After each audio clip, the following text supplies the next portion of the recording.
Special work session. It's past 1 o'clock, but I'll call this meeting to order.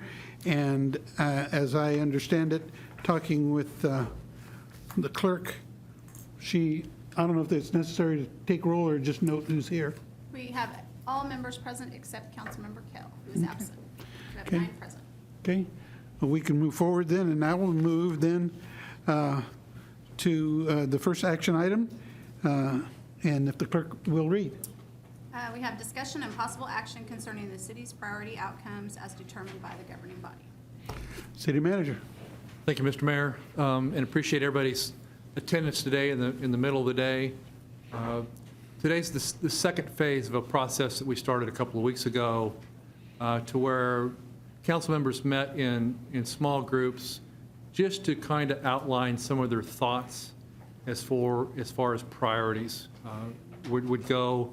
We're about to move into operational budgets, and really it's been a while since this group has done a strategic plan, and I think that's important just to set the agenda moving forward. So Patty Gentrup is here. Most of you have met with her and have talked to her. So this is, as full group, open session, trying to outline what are the top 3, 4, 5 priorities that we can then take back to staff and so that we can develop some action plans and bring back to the governing body, setting forth courses of action. As we briefly mentioned, can you not? Steve, I don't know if you can hear me, but I can't hear you. You can't hear me? I can hear can't, you loud and clear. I have can not hear heard a you. word you said. Tony said he can hear you. I was able to hear you really good. You were loud and clear to me. So, Councilman Ortiz, woman, can you hear me now? Obviously not. She's not responding. I mean, it's Councilwoman Ortiz, Councilwoman can you hear Ortiz? me? here. Councilwoman Ortiz, can you hear me? Can you hear anyone? Putting something in the chat. I can hear you all you guys really well, so you're coming in very clear to me. I wonder if she's got a mute issue on her speakers. You texted with her, Taylor? No. Can somebody perhaps text her or something? Took her out to your house, Tony. I wonder if Taylor could Halen or somebody call her and see if we can't walk through. Yes, let me see.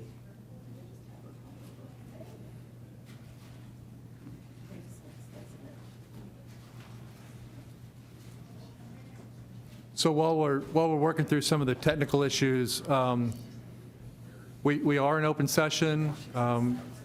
You got her? I think she said thumbs up that she can hear. Councilwoman Ortiz, can you hear us now? Okay, great. So just real quick, several of you met in small groups a couple weeks ago. This is really a combining of those small group sessions to move forward so that we have the top 3, 4, 5 priorities that staff can then take back, develop action plans so that as we move into operational budgets, both for this year and future years, we're all on the same page. Patty Gentrup is with the KU Public Management Center. Will lead the discussion today. Obviously, we are in open session. We have members of the media here. We have some members of the public here. There are no public comments or questions to be made for this session. This really is a work session to move forward. Is that fair? Okay, and with that, I'm going to turn it over to Patty. Thank you, Steve. I appreciate it. Good to be with you all this afternoon on a day when the region is celebrating perhaps the Chiefs, right? And and cities are getting ready for a round of snow tomorrow. So glad to be here with you all. So generally I'm up and moving around and walking and talking and using my hands a lot. So I apologize if I'm over here flailing a bit, but just in terms of that introduction, I just want to dive just a little bit deeper in terms of what you can expect from today. Again, this is really a follow-up to the discussions that we had in small groups, really identifying the kind of community that you want Topeka to be. And so we will be asking each of the governing body members to start out with kind of an opening statement and talking about why you ran for office, as well as then what your hopes are for the community. Because today we're really going to be focusing on outcomes again, okay? The outcomes, not the detail, but the outcome for what the detail might serve. We'll be doing an environmental scan because this is certainly not the first time that discussions like this have happened, whether from the governing body standpoint or the community standpoint. So we want to make sure that we recognize work that has already been done and can serve perhaps as a foundation for your path forward.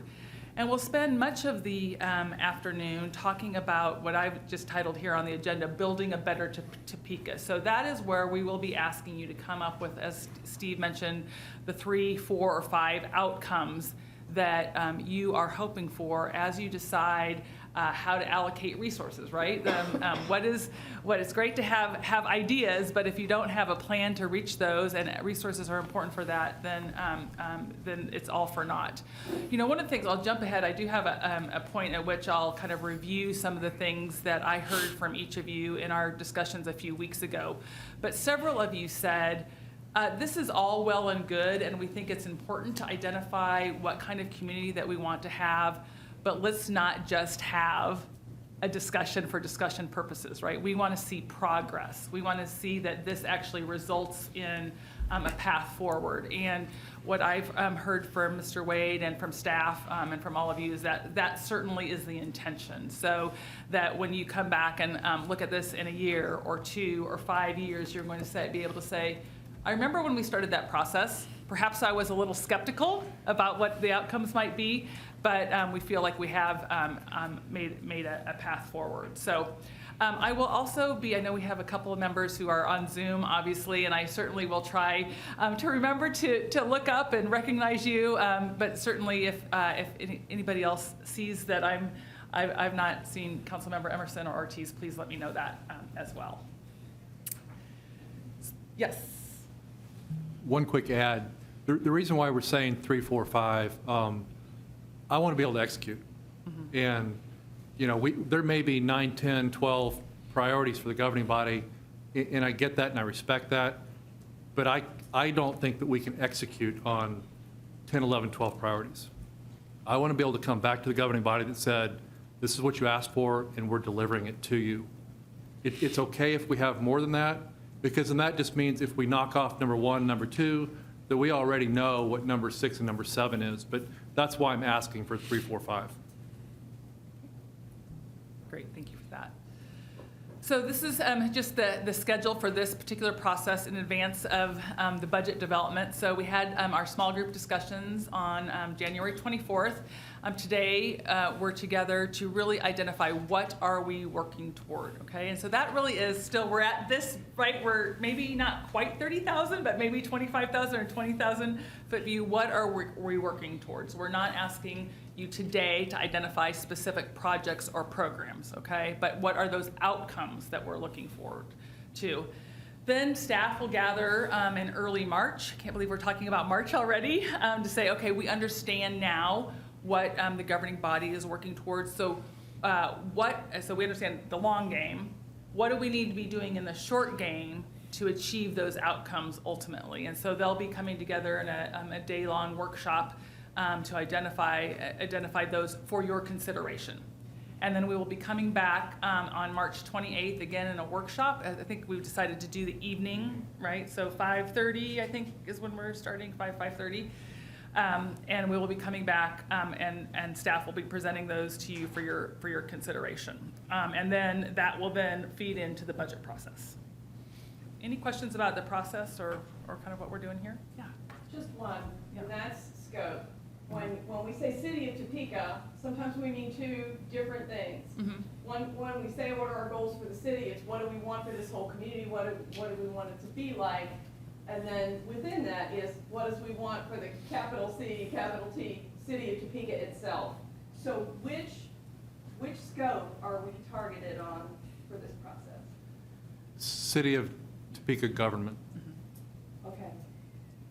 Thank you. So it, That's a big difference, and I just wanted to be clear. So there could be an outcome that you identify that absolutely the City of Topeka has a role in, and also other partners have a role in, right? But at the end of the day, what can you all control, and that's the City of Topeka. Yeah, absolutely. No, I appreciate that. People think sometimes I tell them I think we're God, they want us to do everything. Sometimes we want to. I just wanted to- Absolutely.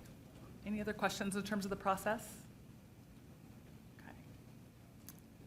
So just a few definitions before I stop talking for a while and ask for you to stop. Are we good? Oh, we're good, we're good. Okay. And this is because as you consider strategic planning, and I know that you have been through processes before as well, maybe not just with the city, but with other organizations that you belong to, or your business.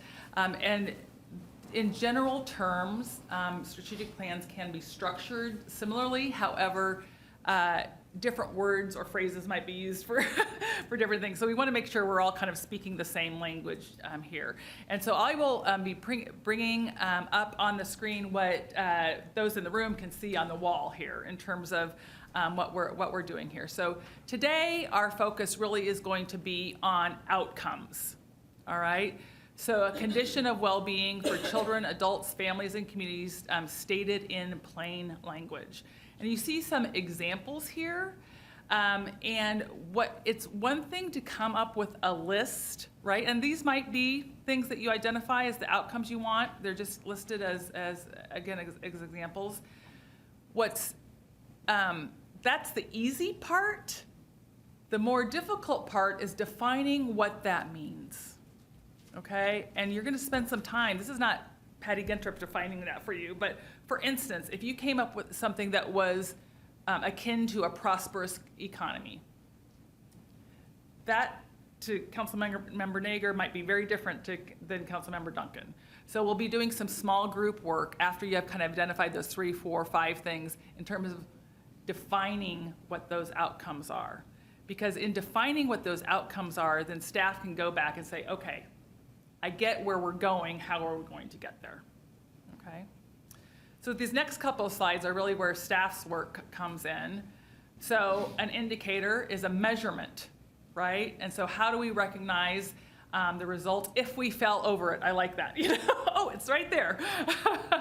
We've done it. So, for instance, what do we want to have happen with the crime rate? And if we're talking about schools, which I don't believe the City of Topeka is responsible for. If we were talking about schools, what do those reading scores look like, and what could the city be doing? And again, that's not something that the city is in charge of. Next, let's see here. Oh, yep, great. Strategy. Strategy is getting all the more specific, right? And so what actions are we going to be taking to that will inform those indicators? And then lastly, a performance measure. And so how are we doing? Did we make progress, right? Did we make progress? And so again, today we are focusing on outcomes. When we get back together in March, we're going to be focusing more on those indicators and those strategies. Steve, anything you want to add to that or no? Okay. So I would like to ask, so each of these activities that we're doing today, I would like to say there's a specific reason for them. I would ask that you listen to your colleagues in terms of, because you're going to hear the things in their sentences, why they ran for office or what they're hoping to achieve. It's going to help you to understand kind of where you're going to be able to come together, right? And so listening to their statements in this particular activity, talking about we're going to do a headline exercise. So what you might want to see in the Topeka Capital Journal in 5 years, right? So I would ask you to very carefully listen to what your colleagues are saying, because it's going to give you kind of a hint, an indicator of where you might be coming together in terms of the kind of community that you're wanting to build. So, okay. So with that, I would ask that the governing body share with each other and the greater Topeka area.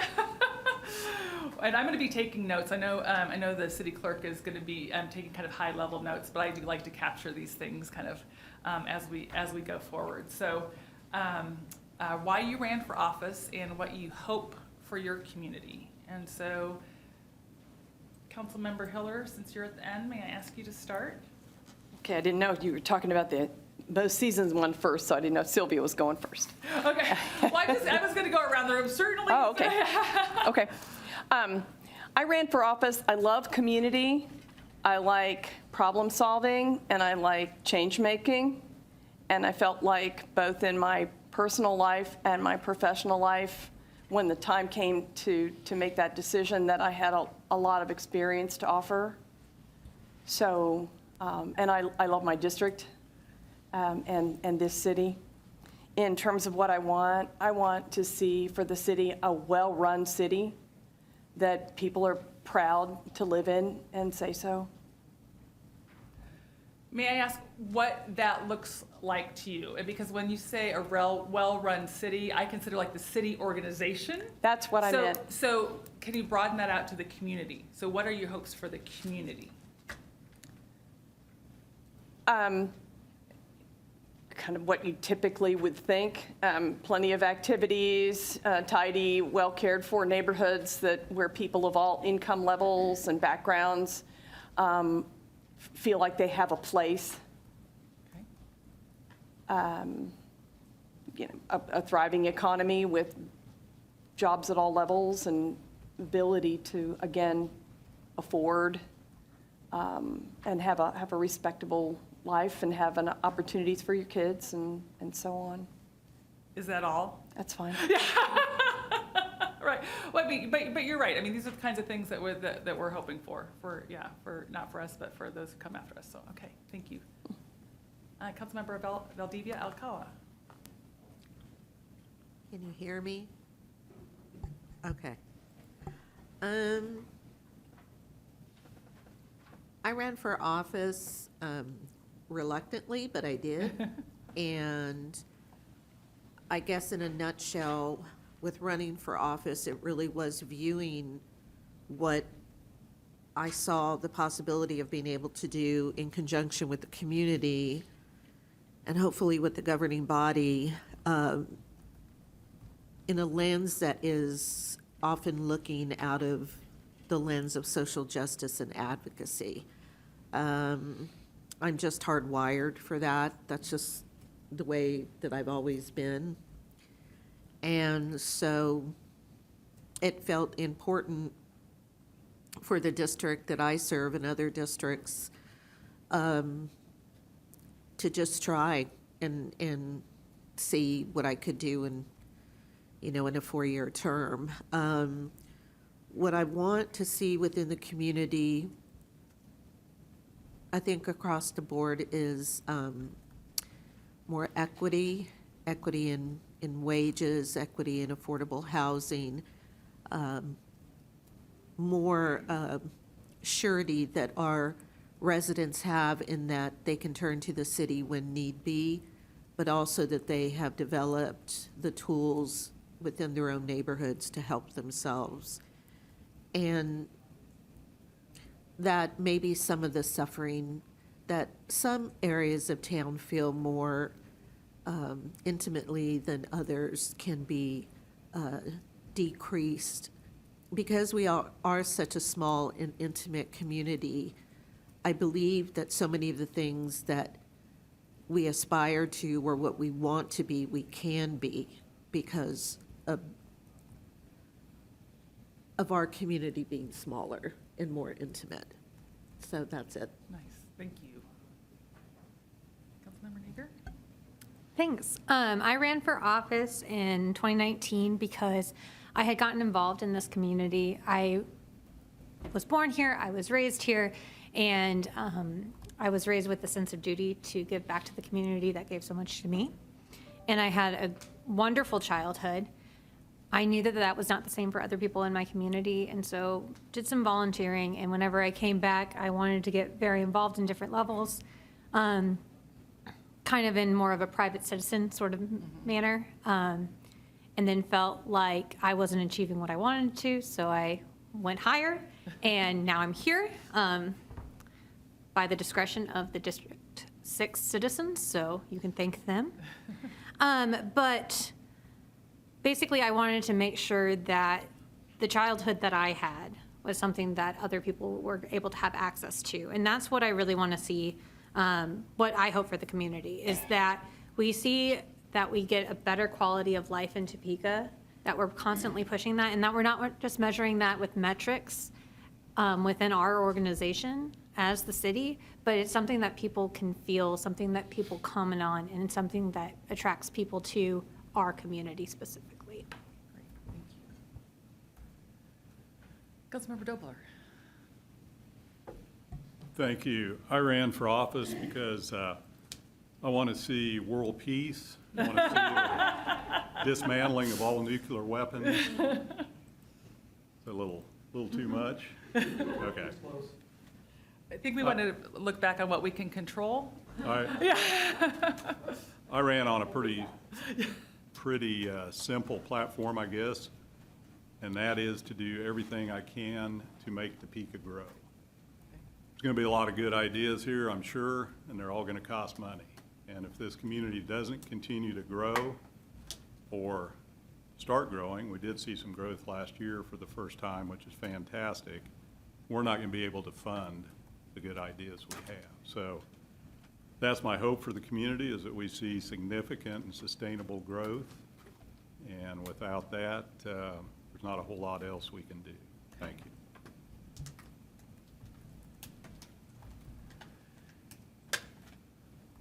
Councilmember Duncan? Maybe. Oh, there we go. We on? Are we on?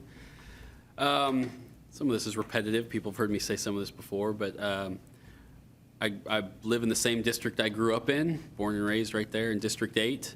I think I'm like a lot of folks who run for office. After a while, you see things and say, I really think I could have a voice in helping get that accomplished. Or sometimes it's born out of frustration with whoever's currently representing you, or just a collective of, hey, I'm in my 40s, I've lived in this community a long time, why not me, right? And I think all of those kind of went into my thought process when I finally decided to run for office. And being in the same district, I know lots of people in that district still today, and of course throughout the city, and it just seemed like a natural fit at the time for where I was at in life, and hopefully being able to help some people that I knew directly, and even people I didn't know that well.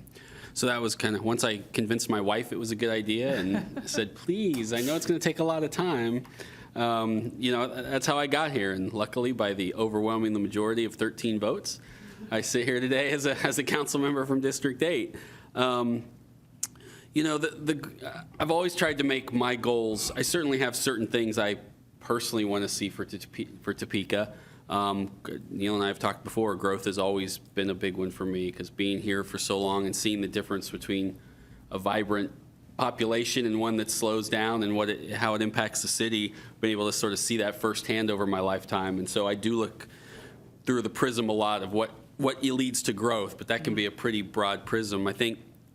So as part of that, I've always tried to do it through just being receptive to what the citizens are trying to direct me towards. Even if I disagree sometimes, I try to find the part I can agree with and say, okay, let's look at it a different way and see if we can agree to get to that goal. And some of those are static. I mean, police and fire and infrastructure are things that everybody collectively wants you to work on all the time. And some of those are variables that rise up and hit us unexpectedly, or we kind of saw them coming. Right now, that'd be things like homelessness. that's at an all-time crisis for us in some respects, or specific quality of life issues that we've identified need to be addressed to keep people here and improve their life. And some of those things you do are just randomness of being on the city council. I helped get a car towed that had been sitting in someone's front of their house. They didn't know who it was for the last 2 weeks, and there was a trash pile that needed picked up, right? Those are the other category, that, but they're still being receptive to when you get those phone calls and citizens say, can you help improve my life today? And so I really try to be as receptive as possible to what my district and what people are telling me to focus on to get us there. Because if I don't have buy-in from the citizens, it doesn't really matter what we as a group always want. So. Thank you. Thank you. So we'll go to Councilmember Hofer, and then just fair warning, we'll go to folks on Zoom, and we'll have the mayor close us out. So okay. Okay, well, I'm a little different in the running for office category. So I haven't been out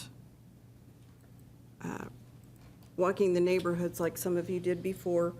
What it came down to was I had some experience from my work life and from my volunteer life that several people said, you should do this. You have the background, and I pretty much said, okay, that I wanted to do more. So I'm trying to do more. A lot to learn. As for what I want for the city, it's a little of what everybody said. I am lifelong Topeka. I have a little more than your 40-some years. I've seen a lot of things change in the business community, and that's kind of where my background is. I've been in 2 small businesses, and I've seen a lot of, I'm not sure, expertise / professional jobs where people have moved on. We haven't backfilled. And I'm a little frustrated because in order to grow like everybody wants to, we still need structural engineers, which is what I am. There's only a couple of them practicing in town now. There used to be a couple dozen. And we can't do well if we don't have that type of a profession here. And you can see it with the downturn in the number of police officers we have. We need those people to step up and do those jobs. Same for doctors. We're short doctors of a lot of different professions. And we need to work on that, and that's part of making us grow. If we have those people, we're going to keep growing. And I don't want to have to traipse off to Kansas City or somewhere else to go and find a dermatologist that I can get into that I don't have to wait 3 or 4 months. I want to see us keep growing and have the people here and have the access to them. And that goes back to the equity in town. I'm lucky I have access to different people, but not everybody does. And that will also help us do better if we have that. I think that's enough said. Okay. Thank you. Councilmember Ortiz? Turn that off. Good afternoon. It's been so long ago that I ran, I forgot why I ran. But one thing that I haven't forgot is the process of it. I was an NIA president for 15 plus years, Neighborhood Improvement Association president for East Topeka South. And I think Spencer read my notes here because I did get frustrated with my representative, who we would bring things to the table, but never ever wanted to push them forward because they felt that they would not get funded or that they were not worthy. So finally, when we did the spray park, Samuel Jackson Spray Park, that was probably the last straw for me. I love kids and the elderly, and the in-between people can fend for themselves. But, you know, in my district, which I lived all over my district all of my life, and I'm homegrown, it's, you know, we have a lot of low to moderate income families, very good families, that are not able to take their kids to activities because they can't afford it. And so we really wanted the spray park there, and we were determined we'd have this first spray park in Topeka, which we were told was senseless and useless, but now spray parks are popping up all over. But we did our research, and they're open longer, the water's recycled, they're cheaper to maintain. And so it took 11 years from the time we started until the day that it was accomplished. And we pushed the button, but we did get it done. From that point forward, that's when I decided to run for office, to make sure that we got that on the table, and we successfully got that done. What I would like to see is Topeka grow, and I would also like to see us grow and be able to make sure that the whole area, East Topeka, North Topeka, South Topeka, along with West Topeka, is evened out in businesses, economic development. Because right now I feel like there's one part of town or one side of town that is not as high as the other side. You know, whether it's businesses, homes, the services that they get. And I would like to see, make sure that everybody has an equal opportunity to make sure that our roads are just as good. I hate when people say, well, we've already maintained Wanamaker 7 times and we're still working on 6th Street. That's true, that's true. And so I would like to make sure that we get our fair share of what we pay into it. I hate it when my constituents say, we pay in for the half-cent sales taxes, but we can't get what they get, what other sides of town get. And I would just like to make sure that we get our fair share as well, because they pay into the half-cent sales tax. I didn't vote for it because it had that one word existing. So that means we get nothing new. We get what's already there. But they still pay for it, and they deserve, whether it's water, sewer, curbs and gutters and all that, they deserve that same service. And I'd like for us to we have a lot of mom and pop shops, and I support them, but I'd like to see us get more shops and stores in our area as well. I know that we've done a survey on it several years ago, which nobody can find, and they talked about thousands and thousands of dollars that they'd have to pour in the infrastructure and the sewer and utilities, but we need to start investing in all of Topeka and not just some of Topeka. Thank you. Thank you. Councilmember Emerson? Thank you. Good afternoon. Like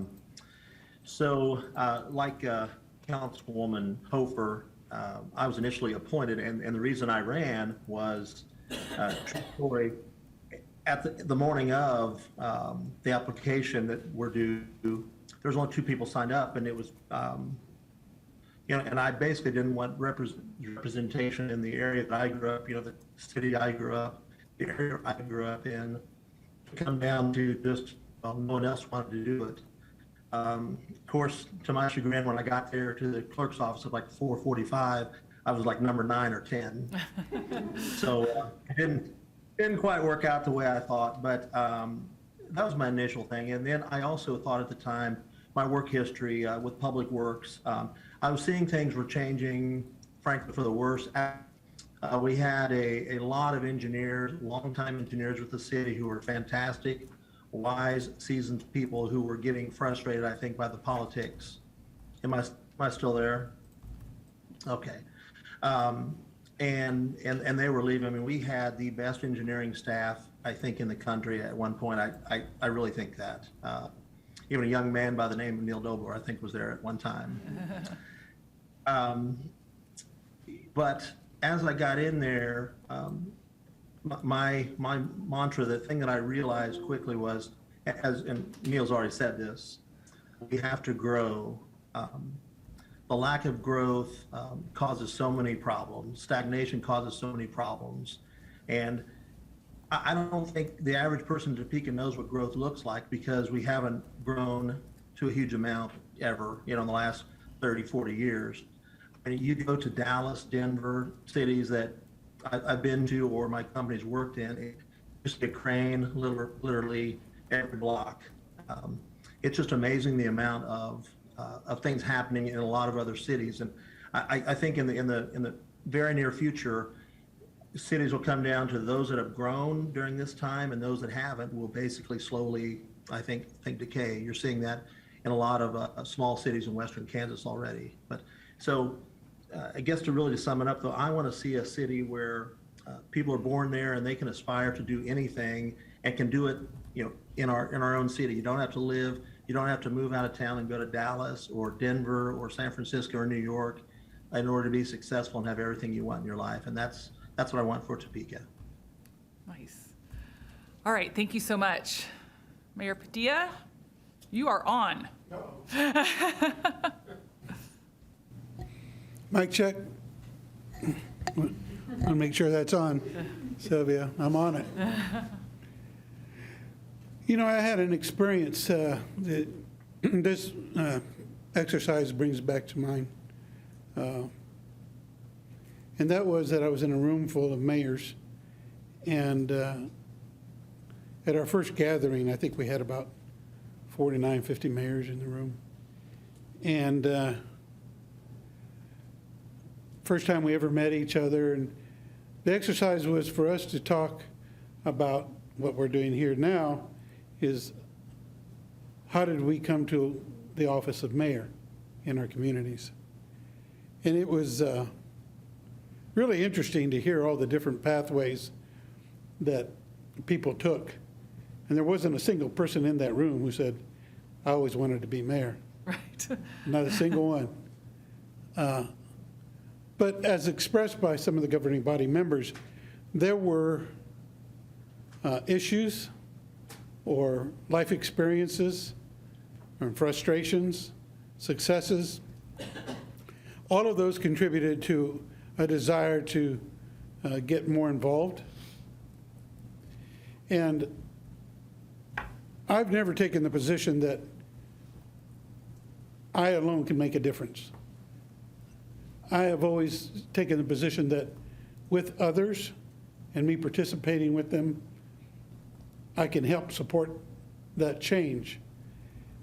And that's how I eventually came into public service, besides my law enforcement service, because I think really that prepared me for it. With all the civic organizations that I participated in while I was a law enforcement officer, gave me a look at this entire city. It gave me a look at all those organizations who were addressing specific problems and coming up with solutions in their own organization. And that's what I got a lot of enjoyment from, is being able to sit with those citizens and those volunteers, because that's where most of them were. They weren't getting paid. And seeing them address a problem, come up with a plan of action, and then executing it and seeing that success. And because of all the ones that I did join, it wasn't just one area of concern. It wasn't just education, mental health, homelessness, scarcity of food. They were a whole variety of things. So when the opportunity came to me to continue that kind of association with people who were working hard for the city of Topeka. I wanted to be able to continue that at the next level. And so that's why I ran initially for council district. I wanted to get the feel for that at that level. And I approached that job beyond my district. And that's because of my background again. I wasn't just looking at single issues. I'm working at multiple issues and how it affected the whole city. And that gave me an awful lot of insight into how people approach a problem and how they work to solve that problem. And that's invigorating. I've always said the best thing about my life as a public servant is that I surround myself with smart people, because I can sit there and learn from them all day long. And that's what I still feel about serving on the city council. And so when the opportunity came for me to run for mayor, I saw yet that continued opportunity to even expand that circle of relationships and problem solvers, and be able to be that liaison to the community in any way I could to help them with their individual successes that combined give us the success overall of the city of Topeka. So that's why I came into public service. And what do you hope for the community? What do you hope for Topeka? I hope that they continue to learn from each other, work with each other, and celebrate the things that we are able to accomplish, not get frustrated with those things that fall short, but go back, rethink it, and come at it again. I think that for the city of Topeka, there are so many people who are willing to step up and offer their shoulder to the work. That's where I get the feeling that the mood has changed in the city of Topeka is all the functions that I go to. All the feedback that I get from a variety of sectors of the city of Topeka is that we can feel a change in this community. We can feel that we're having a part of this community. It's not individual things, well, I wish this particular thing would happen. It's the overall general satisfaction with that there is a different way of thinking for Topeka, and we can feel the move forward, that it is continuing, if not big changes, incrementally we're accomplishing those steps that will get us to where we want to be. Nice, thank you. Well, thank you for that, for sharing those comments with each other and those who are tuning in today. I think you can already start to hear threads of commonalities, right?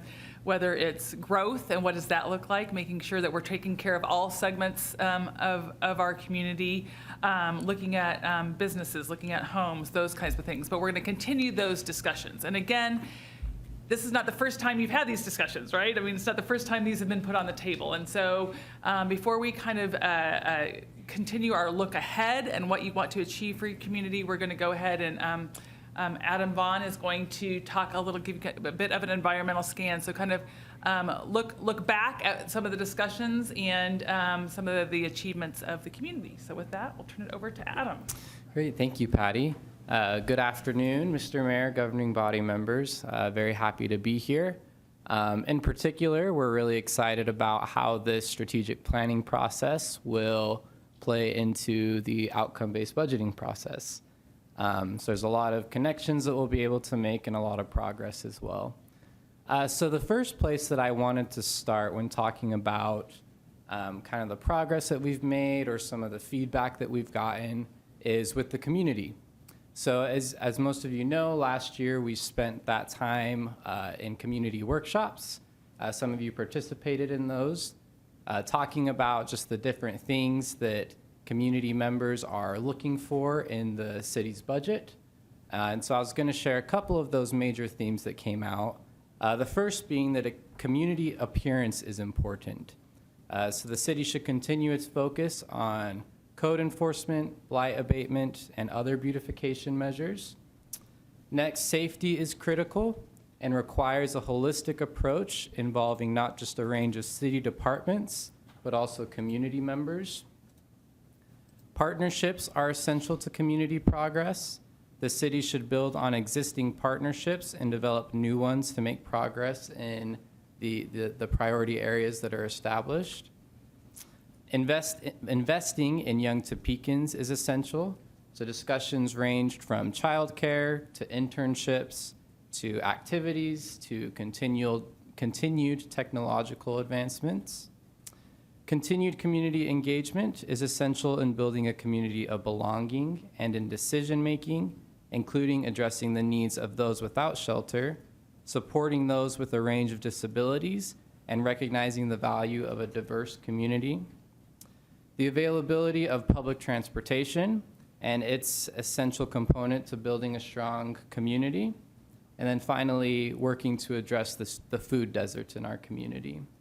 So those were the main kind of overarching themes that we saw as we were getting that feedback from the community. As we get more into the specifics of some of the things that they were talking about or asking for, we will take those conversations and have those as we continue building out the rest of our strategic plan. So earlier, Patty mentioned some of the other things that community organizations might be doing that fits in with strategic planning, and I think the one that we're most familiar with is Momentum 2027. So I wanted to share what those 4 goals that they have for Momentum 2027, which is a place to live, a place to prosper, a place to learn, and a place to belong. So under each of those, they obviously have a number of different things that fall into those categories and some specific goals that they're working towards to obviously that we're partnered with them and other community organizations are doing to accomplish that. So as far as citywide accomplishments in the last couple months or year or so, a few that we wanted to highlight include the creation of our Diversity, Equity, and Inclusion Office, along with the hiring of the city's first Chief Diversity, Equity, and Inclusion Officer. So we're excited about the changes that office will bring to help our workforce be more reflective of the community that it serves. Next is the Changing Our Culture of Property Maintenance Initiative. Obviously, council members have been at the head of and been helping us to organize a little better and be able to change the culture so that it is something that we can continue our focus and get the community more involved in how to make those changes.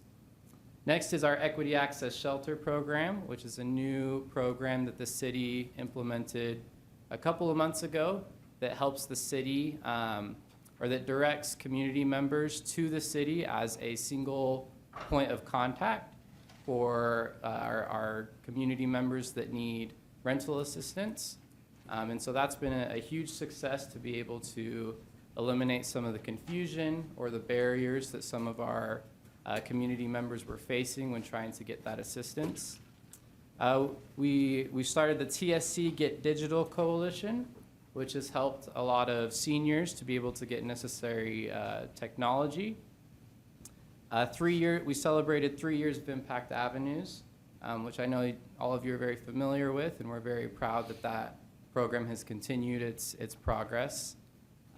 Just at the end of this last year, we started a citywide training titled All In, which is to train all of our employees on what it takes to build a culture of high performance. So just in the few classes that we have had with employees, we've already been able to see a change in the culture, and we're continuing to work on that. And then lastly, of course, I wanted to share about outcome-based budgeting.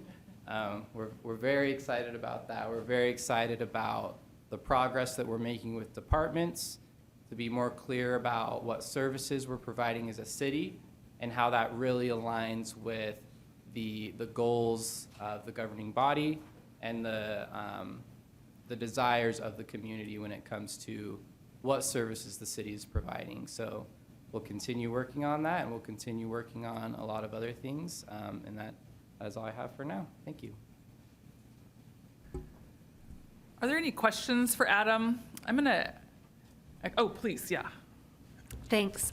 So you were talking about, first of all, thank you for highlighting the things that we have been doing, because it is really good for us to hear and for the public to hear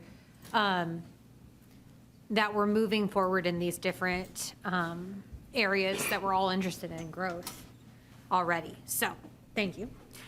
When you were talking about going out into the community and talking with people, you were talking about community appearance, safety, all of that stuff seemed pretty explanatory. When you were talking about partnerships, what kind of partnerships are we looking at? Is it with other, like with the county, with Washburn? What, can you explain a little bit more?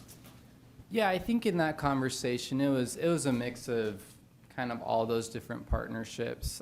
When we talked a lot about, parks and transportation and that type of thing, we were kind of saying, yeah, the city's involved and we help with those different things, but Parks and Recreation's with the county. Obviously, our metro services are still under the city and still get the tax levy through the city, but that there is work that can be done to assist in that, and I'll let the city manager, it looks like he can say this better than me. No, you're doing great. So one other one I might use as an example, I know that during those conversations, we heard a lot about childcare.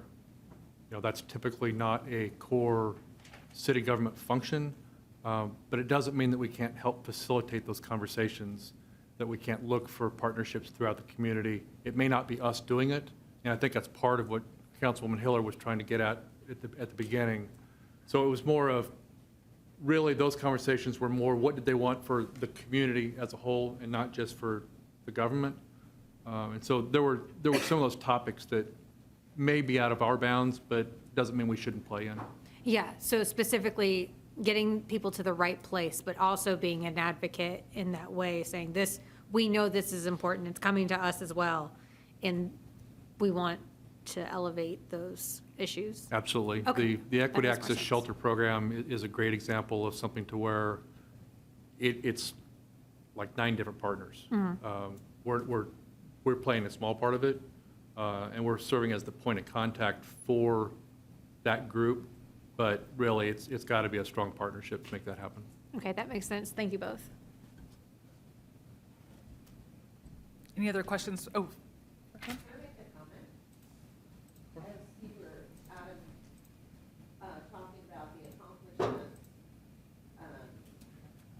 Is your mic on? Sorry, Tony. Okay.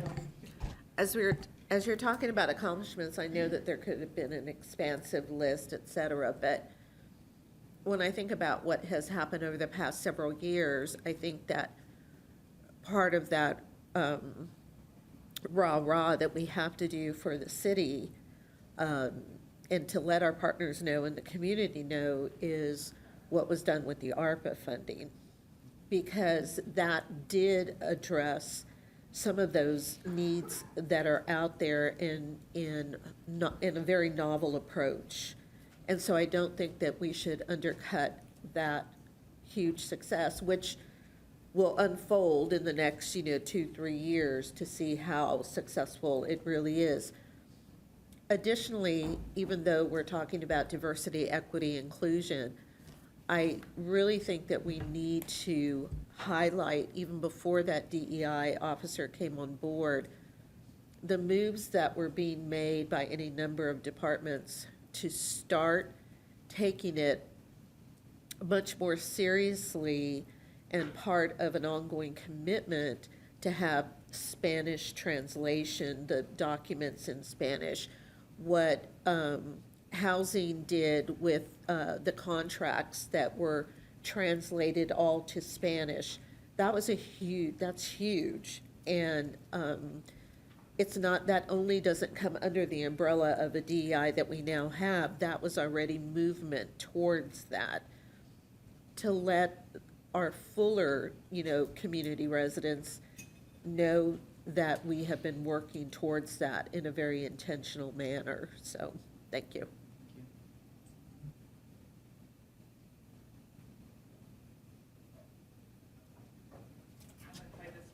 Am I on? There we go. Thank you, Taylor. I'm going to actually just kind of continuing on this conversation, I'm going to jump ahead a bit before we go on a break because I think this is appropriate for. Taylor, am I?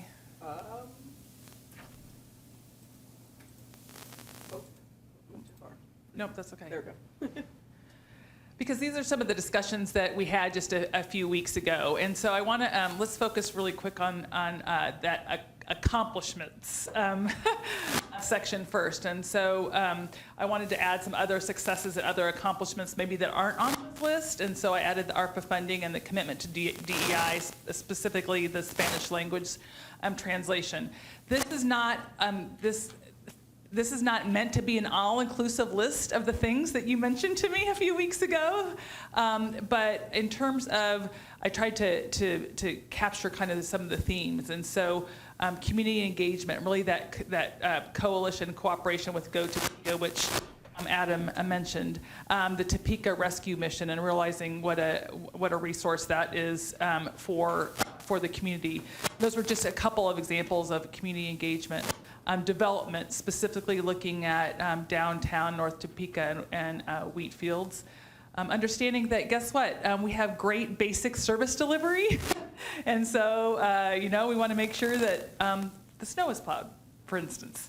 And then also the community perception, which I think several of you, and especially the mayor, really mentioned in terms of we feel we're optimistic and hopeful, and we feel like we've got some momentum going forward. But I wonder if anybody else had any other successes that you'd like me to add to the flip chart over here.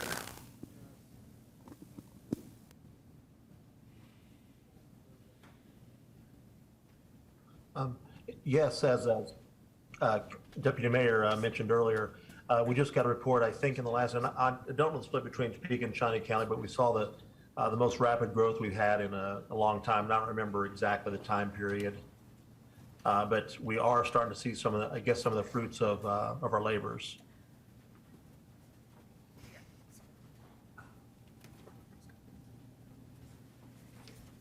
Yes.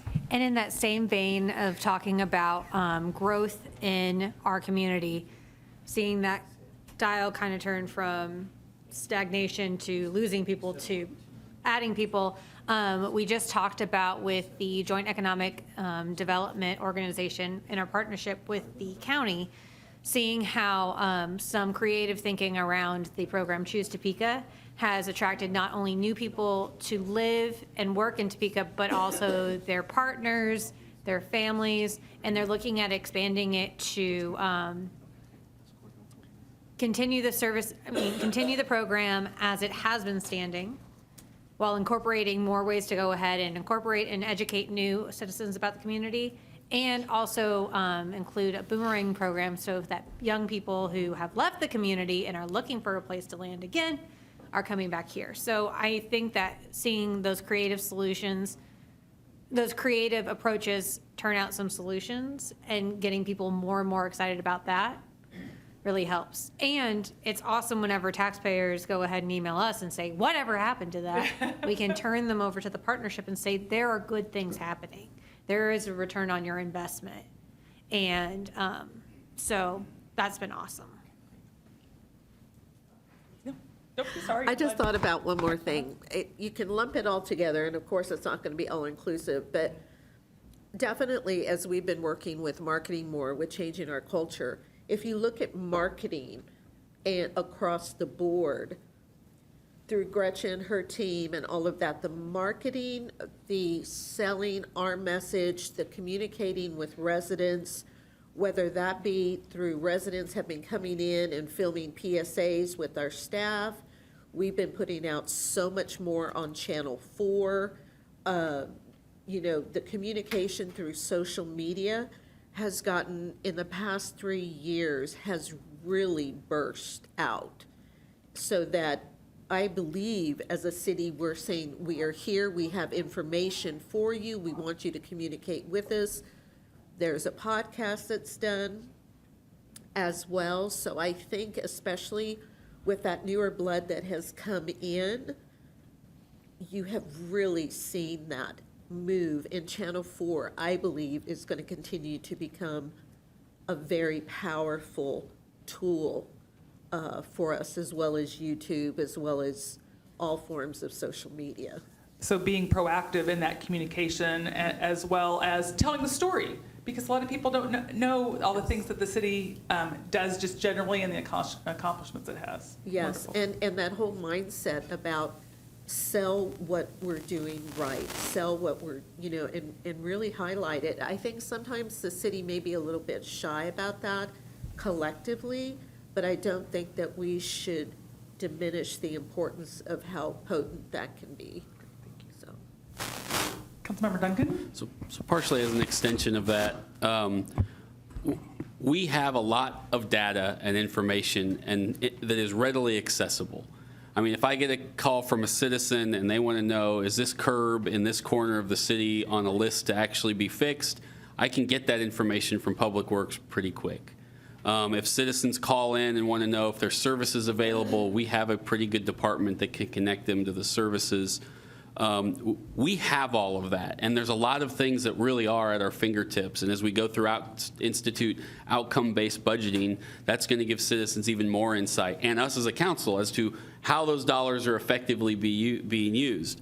That's the positive. The flip side of that coin, which I won't harp on later, but we'll tell you, is how we make that available and user-friendly to people is the other side of that coin. But the positive of that is we do have it, and I think we're ahead of a lot of cities throughout this state in what we can provide and sort of how we gather information and make it available to people. And I don't want to jump ahead. I don't want to jump ahead either, but you will see communication is on where we need to make more progress. So I don't know. I know the mayor. Okay, Mayor. Amongst the list of successes, and a little bit on what Councilman Duncan was talking about, and I think it adds to that overall acceptance that we are changing and doing things differently. I know for myself, and I know others on the council, speak regularly with county commissioners. And that's something that, as a citizen of City of Topeka for over decades, hasn't always been there, that collaboration between city and county. And I think right now we enjoy a much better relationship, knowing that what is good for the city is good for the county and vice versa. But I think a recognition of that and working together to make those successes a joint effort rather than, well, they did this but we did that. I think that has diminished. So I think that's something that I'm glad to see, and that I know the council members and myself work to continue to grow that communication piece with the county, and that is very different than what it used to be. And kind of like what you guys had already talked about with the partnerships, I do think that a lot more citizens are seeing us as a resource rather than as a bunch of goons guarding a pile of money. And I feel like people are also receptive when it's like, hey, that doesn't follow under our purview, but both as a governing body and as a city staff, I get the feeling that people trust us to go ahead and at least get them started on their path to figuring out the answer to a solution to their issue. And so rather than coming to us and saying, well, why aren't you doing this? And I want you to do it and I just want it to be fixed. It's more about, I want to make the city a better place. How do I do that? So I feel like I didn't maybe quite capture that because I put city as a resource, but maybe city as a resource and in partnership? Yes. Okay, with the citizens? Yep. Okay. Just right, not goons, right? Is that- Yeah, just right, not goons. Well, partly you use the word trust in there, and that's a big. Yeah, maybe a trusted resource.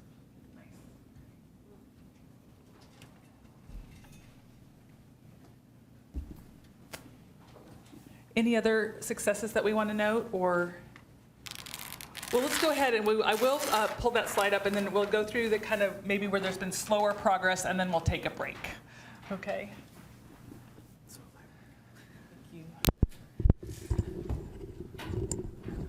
So I think the handheld doesn't maybe work quite as well. So here again, this is not meant to indicate kind of everything where we need to make more progress here. But again, in terms of the categories that I really heard in my discussions with you. So first of all, we need to make more progress in our neighborhoods. Understanding we've got great neighborhoods all throughout the community, but we need to make sure we're having housing that's adequate for all ages and incomes, et cetera. I'm really looking at those low to moderate income areas. And one, I guess, more specific category I heard is like, should we have area plans? And I actually, as I said that, I'm reluctant to say that, not because it's not a good idea, but because that's not what we want to come up with today, because we're going to be looking at outcomes, so not specifics yet. Obviously, the homelessness issue is something that I heard in all of my discussions, and how do we address that? Safety, understanding that there was kind of dual things, like the police department has made strides in communicating, connecting with the community, and we need to continue that. Another piece of safety too is I think a lot of times we fall just to the law enforcement side of safety, but there's so much else that's that safety can encompass, and that's property maintenance, making sure that our neighborhoods and our buildings do look great, to not having to enforcing our codes and those kinds of things. So really making sure that we are continuing to focus on that. Development. Many of you said we need to grow. Some of you have said we need to grow in the entire community and not in just one area. And what is the city's role in that? So how do folks know, and I put open for business here, how do folks know that we're open for business? Communication, so we have been, and again, this is not that we're not communicating, but we've been better at communicating.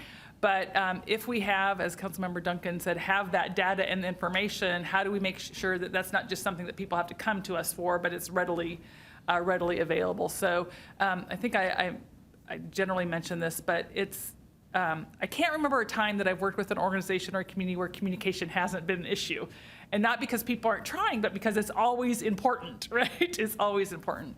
And then staff development, understanding that we've got, we're doing great things. We've got a new city manager, we've got new staff who are joining the ranks. So how do we make sure that they continue to provide the services and have the tools and the resources and the experience and the training that they need to continue to have a great community? So any other comments on kind of maybe where to get slower progress, kind of the things that we need to address, or maybe lessons learned as well? So is anything that you would like to comment on in that particular category?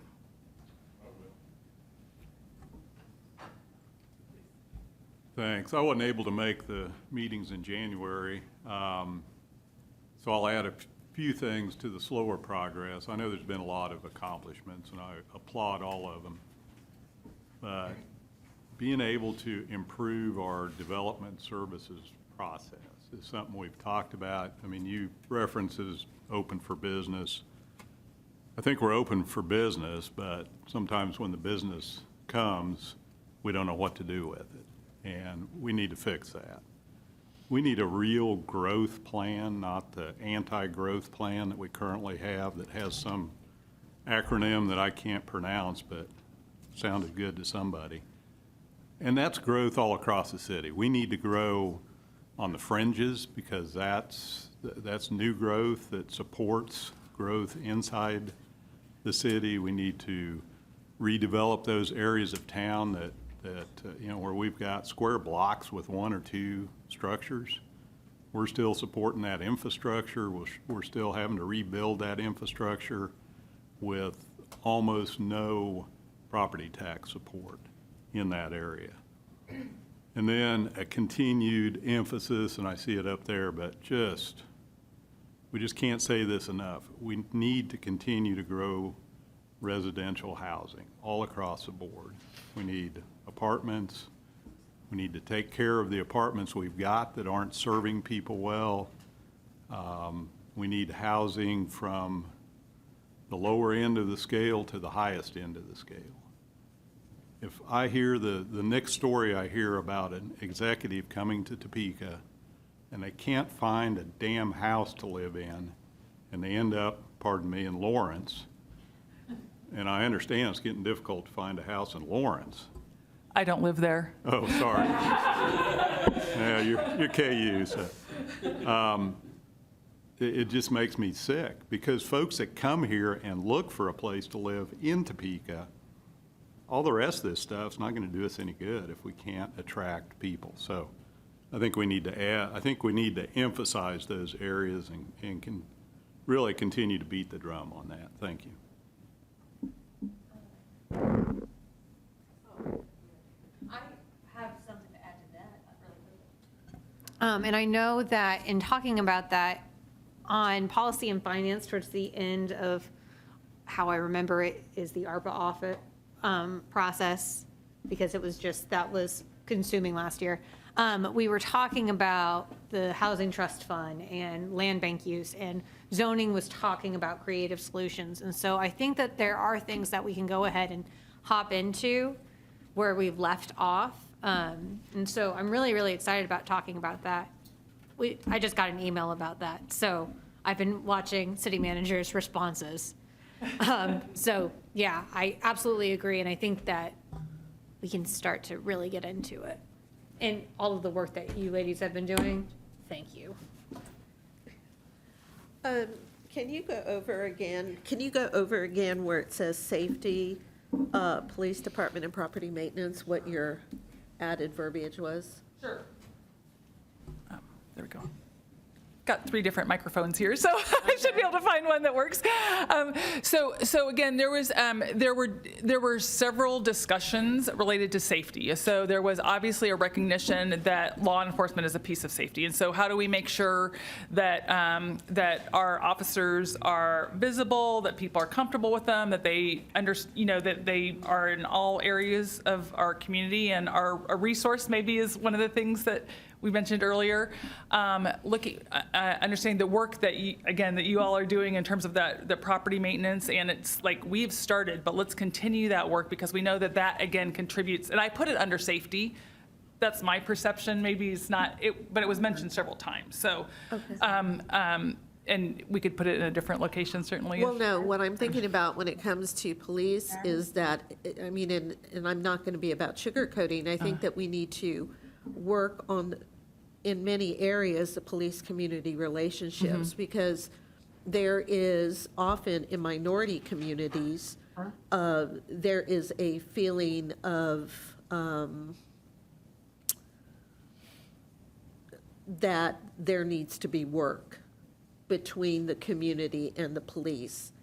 And I do not believe that should be sugar-coated. And I think that tells in any number of issues that we can look at during the day, where that almost leads into any other number of things that I'm not going to go into today. But I think that should be pointed out. Thank you. Nancy? Or Patty, I'm sorry. Oh, that's okay. Please go ahead. I was trying to think of your name. I want to add on there the slower progress, transportation.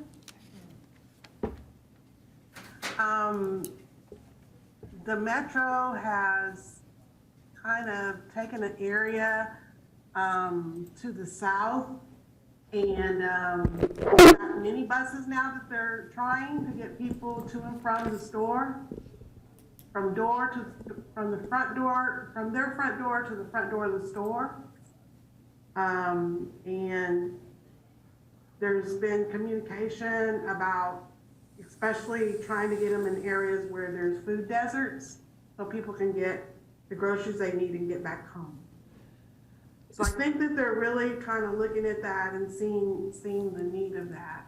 So is it? But Oh, I'm sorry to interrupt. It's not just transportation, but specifically transit, bus transportation? yeah, yes, but this would fall under transportation as well, because we need to be able to, we have jobs in South Topeka, but we can't get people to the job. Okay. There's a lot of people that need to work, but they can't get out there. So I would ask that you put that on the slower progress. Absolutely. Thank you. Thank you. All right, just a plethora of ideas. I think that we're starting to round the corner a little bit, but our progress is very slow and has historically been so when it comes to climate-related issues. And I've got to be honest, I know we have to work on our infrastructure, on fleet, and all of that, and I think there's change a-coming, but I am talking about how we as a city government have prepared for the changes that may be coming down the road. One thing that I'm sorry, people. One thing that we're always talking about when we look at budgets is how things were the can was kicked down the road, down the road, down the road. And now this particular council, and I'm sure others before us, have had to deal with those ramifications, and obviously the residents have. But I think that we know that this is one that we cannot continue to kick down the road, whether that be the city infrastructure, whether that be for emergency preparedness. It's the whole thing. And I know it's been a time issue, it's been a position issue, we have so many things tasked as a council anyway. But this is one that has an immediacy, I think, that we cannot underestimate. Thank you. Councilmember Nager? And I think you're right, this kind of that sustainability issue is something a lot like diversity, equity, and inclusion. It dovetails into everything that we do. And if we can be a leader in the community to make sure that we are choosing responsible ways to go forward, making sure that we don't have to kick the can down the road in the future, keeping our citizens as healthy as possible in safe communities, that's really where we're looking to go ahead and be kind of the beacon in the community, is to lead by example in the ways that we can, and also show enthusiasm and partnership in other ways too.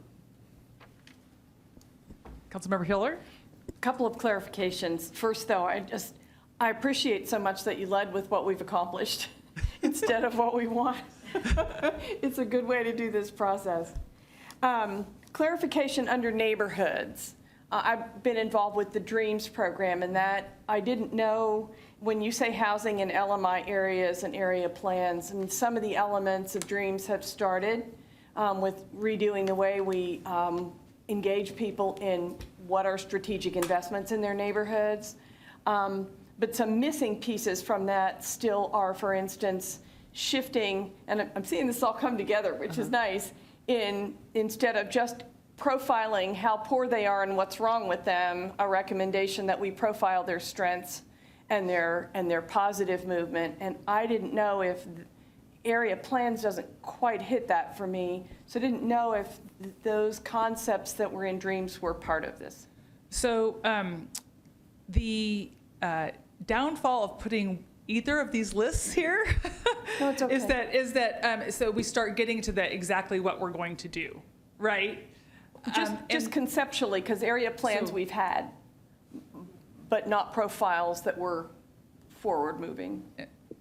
Mr. Wade, do you have a response to that? Since I'm not very familiar with. I think it's part of it. Okay. I mean, we can make the notation specifically on DREAMS on the sheet, but we're starting, I think where Patty was trying to go is we're starting now to get below that 30,000 foot level. And I'm not sure that's where we want to be at right now. Well, I used it as an example. I'm sorry, I didn't mean to do that, but just housing in LMI areas and plans we've had before, and they've been sort of stuck. So Gotcha. I wasn't sure whether where the conversation and what that meant. And I also think that that's something then you'll see, for instance, if neighborhoods is an outcome, like we want to have strong, healthy neighborhoods or whatever it is today, I can imagine that you'll see something come back in terms of an indicator that is around exactly those kinds of issues. Just checking. So, Yeah. no, I No, it's appreciate good. that, It's yeah. a good point. Well, and I wondered also, at the risk of stepping into something squishy,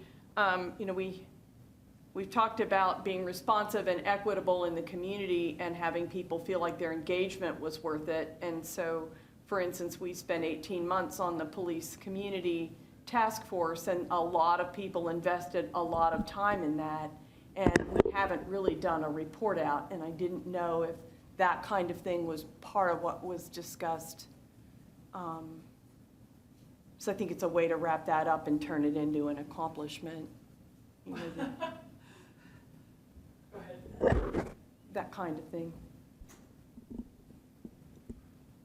We'll put it down. Again, it was a question as to whether that was really included in this safety agenda. I think under the umbrella of public safety, yes. I mean, there's any number of things that would fall underneath that. I wasn't in the small groups. Thank you for that reminder, because yes, it was mentioned. Okay. Yes, it was mentioned. I think it's important, and again, it touches on yes. different things that people have brought up. Yes. The community engagement, the responsiveness, the equity, all those kinds of Yes, things.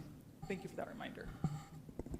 Just real quick to add on to that, I understand city manager wasn't in all those little small Right. groups, and kind of lumping them like that. I think why we're saying what we're saying is that, especially me, since this is a public meeting, we Right. need to be saying these things so the public can, since they weren't in these sessions either, Sure. that some of this can be fleshed out. So I think all of this is relevant. So the intention here is then, as again, I tried to categorize some of those comments so that as we continue the conversation today, that you're going to be able to say, I remember part of that conversation, I heard what my colleagues said today and what I'm hoping for. So yes, safety is an issue, and that what does that look like for our community? And then later come back and say, we need to continue with engagement that looks like this and that.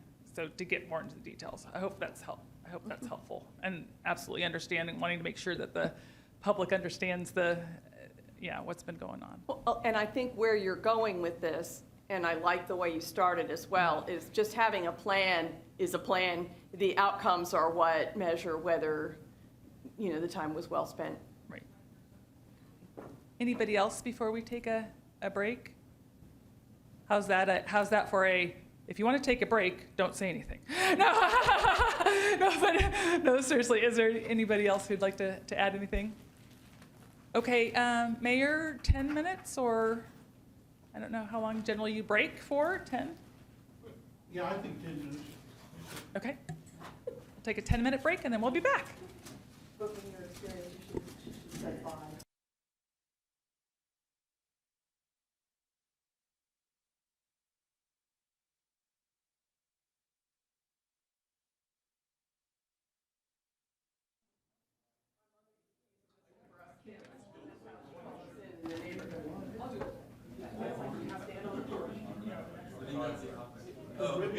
Ready to go, Patty. Okay. So I do think that we have an announcement. Yeah, just real quick, as we move into this last part, the microphones aren't the greatest, so as you're talking, if you could be a little closer to the mic, that'll help with the audio and help folks at home hear a little bit better, please. Okay, so this is what we've been building towards. I know you've all been waiting eagerly for this this part of the afternoon and the session. So I just listed it as building a better Topeka. My computer's shutting down. So really, what are the outcomes that you all want to work toward so that you have the kind of community that you want? And that you're, more importantly, right, not just that you want, but what your constituents want, right? The kind of community that your constituents want. So as a reminder, perhaps I'm trying to advance it. There we go. Thank you.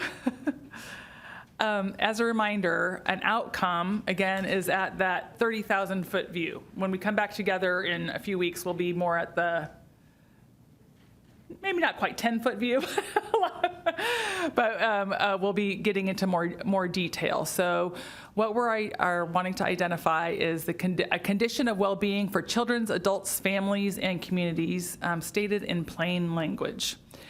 And so I'm going to use one of the examples that's on this slide, because I don't think it's something, well, I don't want to presuppose anything. I don't know that it's something that you will say that you're responsible for as a city, but children ready for school, okay? Because you don't operate the school district. So if indeed children ready for school was an outcome that you identified, that you thought you were had control of or responsible for, primary responsibility for, it's not just about identifying, saying children ready for school, but at the end of the day, you will have said children ready for school and what that looks like. So I'm not an educator, but let's say children ready for school is all children in the Topeka school districts test at the highest level and are prepared to be contributing members of society. I don't know what this or that would look like. But again, we're going to be developing a list of the outcomes, and then you will be working in small groups to define what those outcomes are. Okay? So with that, again, we're going to go through this exercise. All right? Because you all have an inner journalist, right, Steve? Absolutely. And for those of you at home, this is in your email box. So the council members at home. No. I'm going to hand out just a loose mock-up of a newspaper. All right? And what I would like you to do individually, each council member to do individually, thank you, is to think ahead 5 years. Okay? So January 2028, how is that possible? January 2028 is just in 5 years. What are 5 outcomes? What are 5 stories you would like to see appearing in the Topeka Capital Journal? Okay? So you can write the headline, and then if you so desire, you could also write a few notes about what that looks like to you. All right? So I would encourage you to, again, think about broad outcomes and not specific projects or programs. Okay, these are broad outcomes, not specific projects or programs. Do you have a question? Yeah. You looked at me like, okay, Patty. Okay. Does anybody have any questions? All right, so I think we'll give you perhaps 10 minutes to do this on your own, and then we'll come back as a group and each person will share what you've identified that you'd like to see in the newspaper in 5 years. Okay, so 10 minutes.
What do your headlines look like?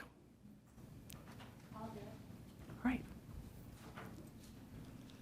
So on February 15th, 2028, in Hannah Nagers World, we're doing really well. Some of my headlines were Topeka named as #1 place to grow your small business. Another, City of Topeka Code Enforcement, Topeka Police Department, and Topeka Fire Department partnering with community to address unhoused. Another headline story is that our housing stock available is catching up to our needs, but we still need to do more. The last two were downtown Topeka to host a sustainability conference and continue to be an area leader. Nice. And Evergy CEO apparently is moving back to Topeka because we are now a destination and an attraction in the area. Nice. So we are really killing it. But what I felt like most of my things boil down to is that I want to see that the outcome that I would like to see for our community, and I feel like I hear from citizens, is that we want to increase the quality of life and dignity of citizens through community growth in equitable and sustainable ways. So that was the main thing I saw. I have some other stuff too, but I want to make sure that other people can share their work. I just got transported back to college and finishing first. I'm really excited to present, so. I personally would be disappointed if that Topeka wasn't rocking it as part of this exercise. So. Sounds good. All right, thank you. Yeah, please. So I've got real property growth allows reduction of mill levy. Increase in population fuels revenue growth. That's a sub-headline. Utility ratepayer base grows 5%. No rate increases forecast for several years, according to City Manager Wade. I'm just glad I'm still around. Yeah, it's kind of implied. Could be city manager somewhere else. I don't know. So they're all basically growth. Go Topeka brings in major tech manufacturer. And then the last one is Councilman Duncan resigns office and heads to South America. Disgrace implied. Okay. Very positive. That's right. With that, would you like to go Yeah, next? sure. My headlines are short, being a former journalist. I have Topekans agree City Hall responds to concerns is helpful. I do put in parentheses on this one, and by City Hall, I mean all of us as a collective, staff, departments, and elected officials. I have city officials have handle on infrastructure backlog. I have the third one, Topeka is fastest growing city in Kansas. I've got Topeka, a leader in childhood development and workforce development. And my last one is, it's over, no more housing crisis in Topeka. Okay. Nice.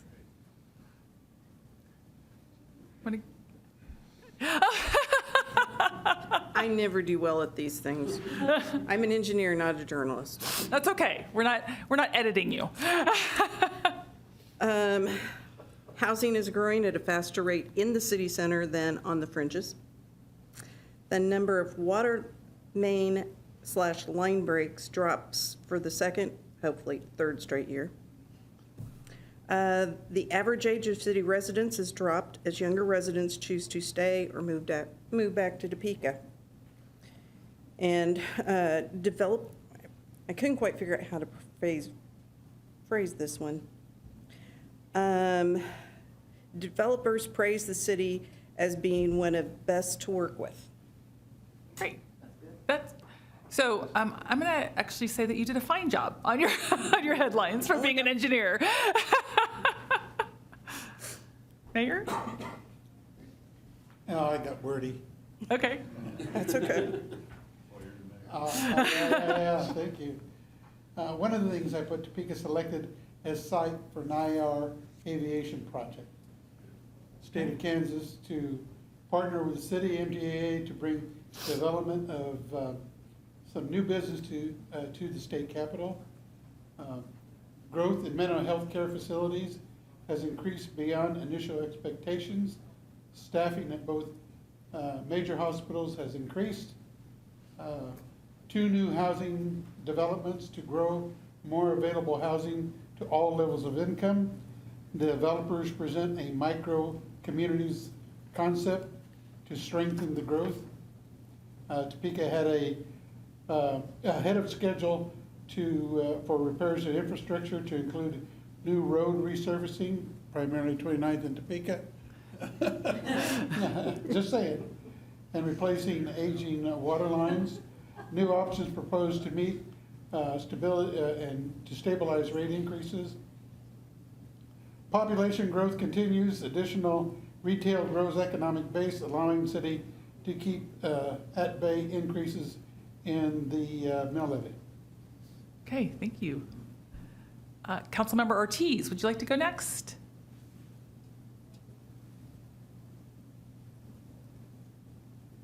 Oh, I think you're on mute, perhaps. Mic check. I'm sorry, I'll get it over with. There you go. I'm here to do my homework. So I have major store opening in the eastern part of Shawnee County, grocery store that's Hy-Vee. Youth sports complex completed in Topeka. Cities MTPO transportation metro master plan completed. Residents can get to work all over the city. City leads on helping homeless. And city to complete residential streets. Okay, great. All residential streets. Wonderful, thank you. I was kind of all over the place. Takes a lot to make a great community, that's fine. I needed more than 10 minutes. Councilmember Emerson. Okay, here we go. Okay, first, city celebrates 5 years of record growth is one headline. Another headline would be mill levy cut, and underneath it, the sub would be average property tax bill down by 20% since 2023. Ooh. Third, I have final, no, I'm not copying off everyone, I promise these are already, I have all these. But some common themes. Final airport property under development. Fourth, my last one. Steve Wade becomes longest serving city manager. Ah, nice. Very nice, thank you. Councilmember Hiller.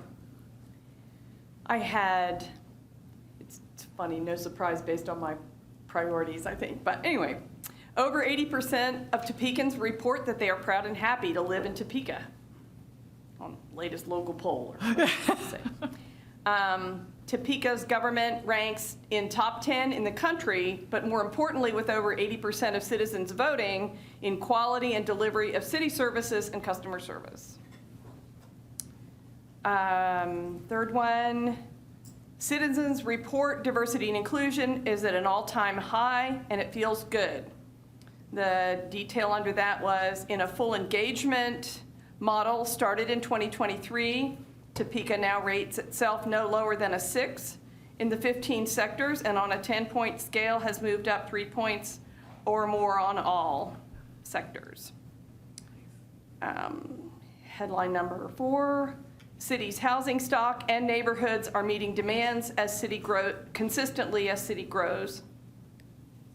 And the last one, I forget the names of the polling services that GTP uses, but you know, whatever the name is here.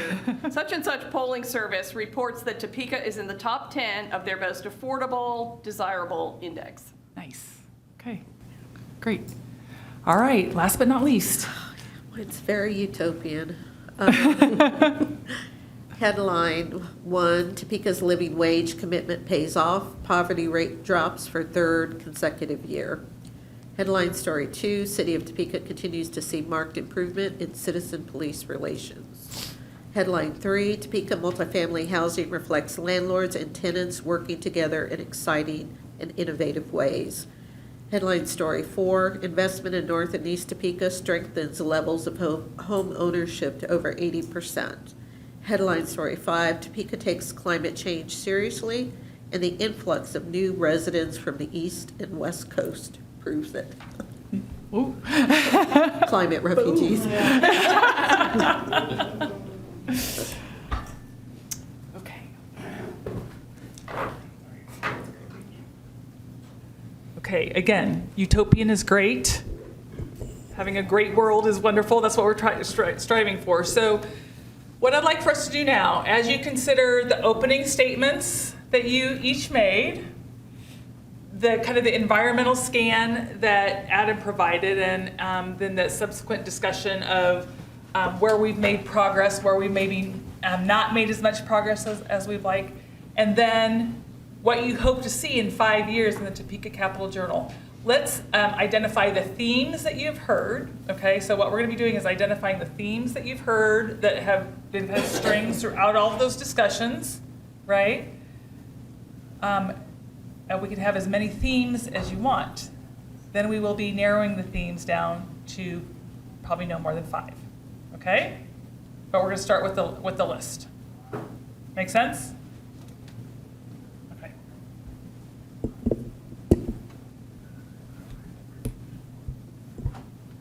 I'm ready. Anybody? Growth. I know. I'm a really active listener. Who's next? Communication, there's probably 2 levels to that, internal and external. We'll just leave it at communication for right now. Yeah, no, Okay. Housing, Housing. Yeah.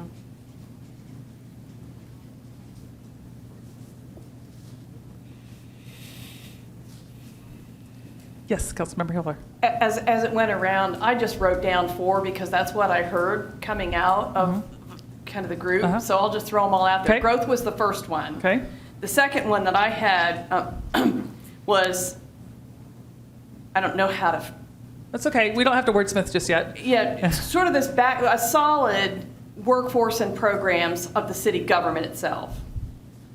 Just, you know, we heard people talk about making sure we had the right people and enough people. You heard people talk about efficiency and responsiveness and communication. So all that wrapping in together to just have a well-oiled machine was my I term. put municipal operations Yeah, for Be all right. now. Okay. and the third was equitable, geographic and access.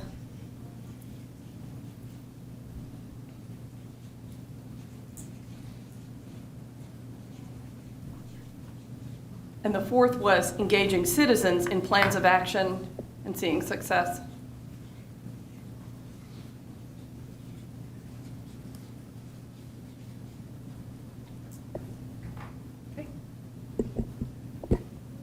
Other themes you heard?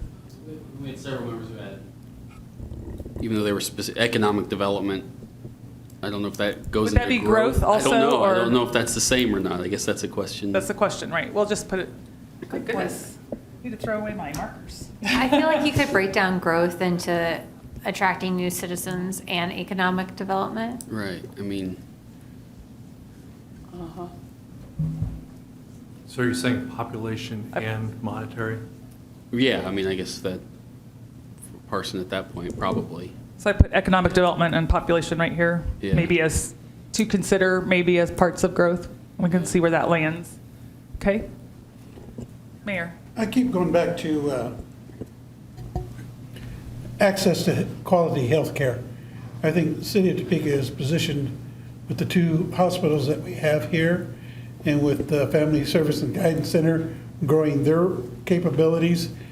I know that the public is oftentimes feeling that they have not a place to turn to when they need immediate assistance with mental health situations. And I think as we continue to grow in population and get confronted with a lot of challenges, in my recent talks with both the CEOs at both hospitals, they are taking steps to make sure that the hospitals are staffed and trained and are keeping pace with the expected need.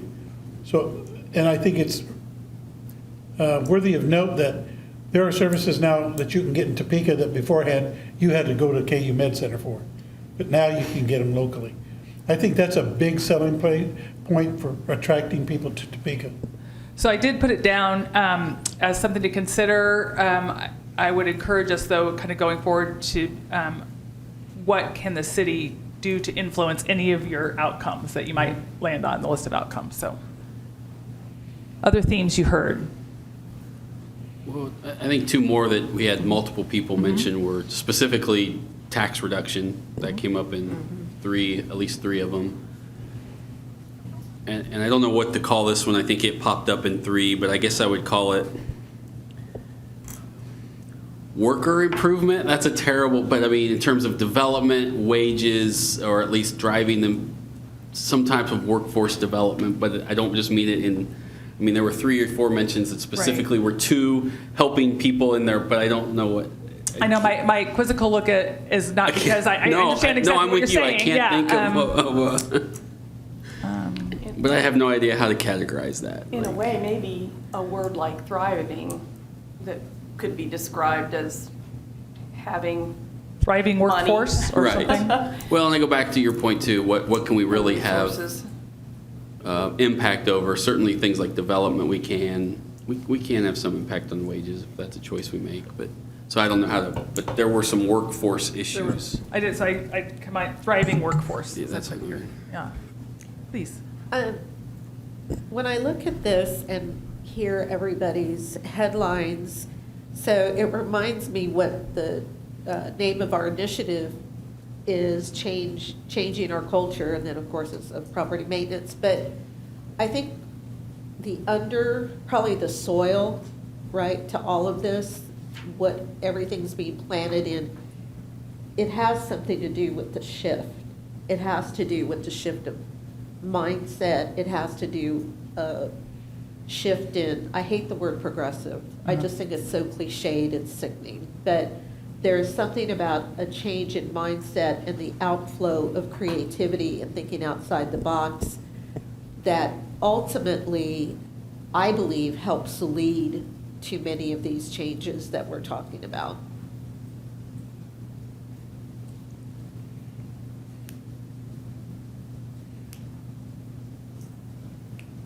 Yeah, I know that under my top headline, my bullet points for Topeka named #1 place to grow your small business.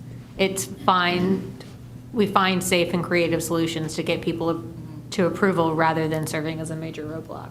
Just everything that we can do, and we kind of had touched on that whenever we were talking about bringing on the consultant for talking about the unhoused community and how to go ahead and address that, not last night, but the week before, and talking about how do we do things differently. The definition of insanity is doing the same thing over and over again and expecting a different result. How do we go ahead and do things differently than what we've done in the past, other communities, to make this an incubator for more creativity and more solutions and just success begetting success. So maybe this creativity, innovation, thinking kind of outside the box, kind of that hopefulness and that kind of thing. Maybe those are threads among all of the outcomes. In terms Even of with engaging citizens too, and then celebrating success, which somebody Right. had talked about earlier. Those all.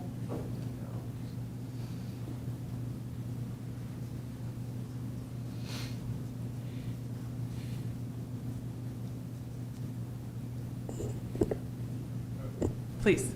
I think it's important to talk about, you mentioned we've got to find 3 to 5 things that we can change. And, several of these things, I mean, we essentially outsource economic development to go to Topeka.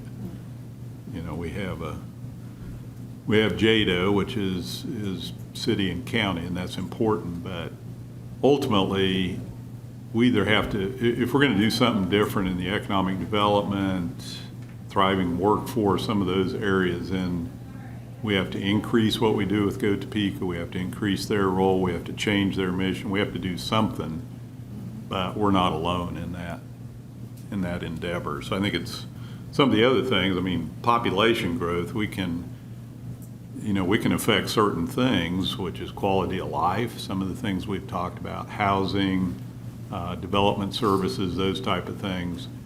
We can't bring more people to town to get jobs without Go Topeka being involved. So it seems to me at some point we got to figure out what our relationship is on the economic development front. Thank you. Yeah, I think that's maybe an indicator that you would, or a strategy that you would identify if the, yeah. Before we start the narrowing of the topics, anything Yeah, else? I just that- had two more. We'll just, why Please. not add more to the list? Yeah. No, but they had a thread. Yeah. They were also part of the community ones, and then they had Good. thread to some. One was transportation. It's not on that list. And the other, and you can put it under wherever you want. May I ask if it's just transportation? I also heard infrastructure issues. So is it, I mean, there were a lot of talk about utilities and streets and bus service, and so is it? Yeah, that was my other one. I said too. So, but I don't Okay. I don't know that I don't know I view transportation as that kind of infrastructure.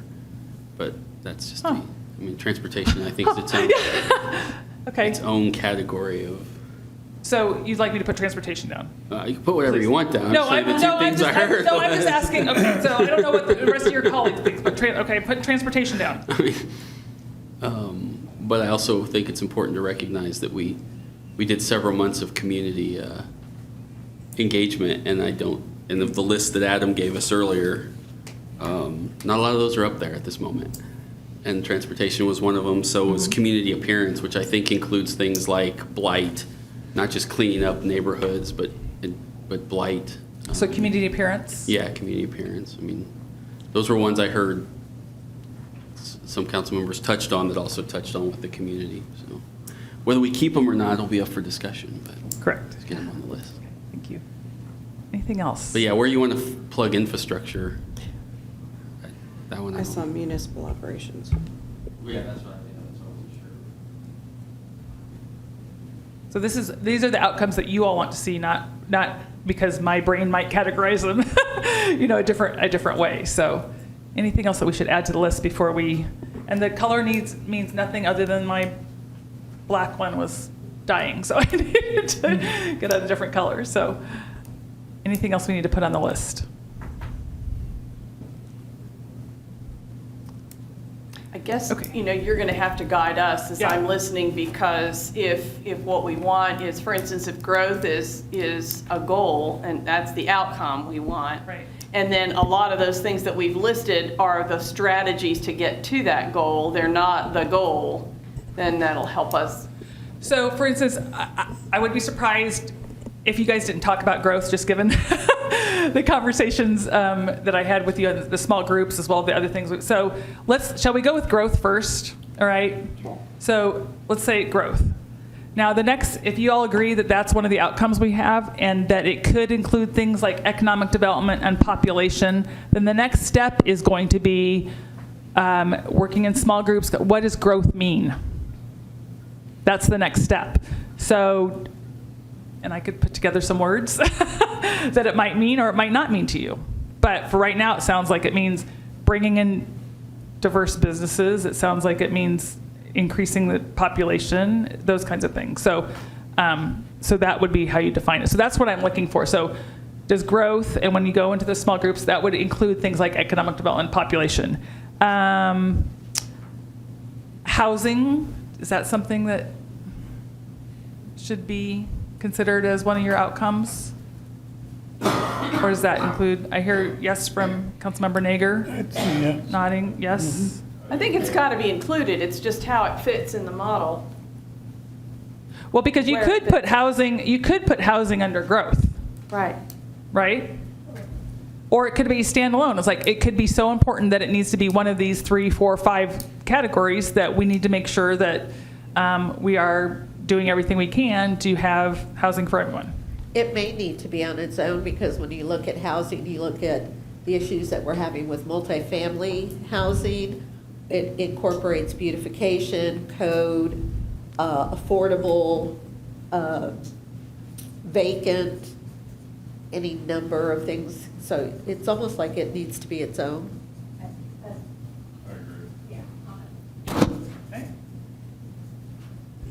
So right now we have, and I'll rewrite the, rewrite the list, but right now it looks like, and we have growth, we have housing.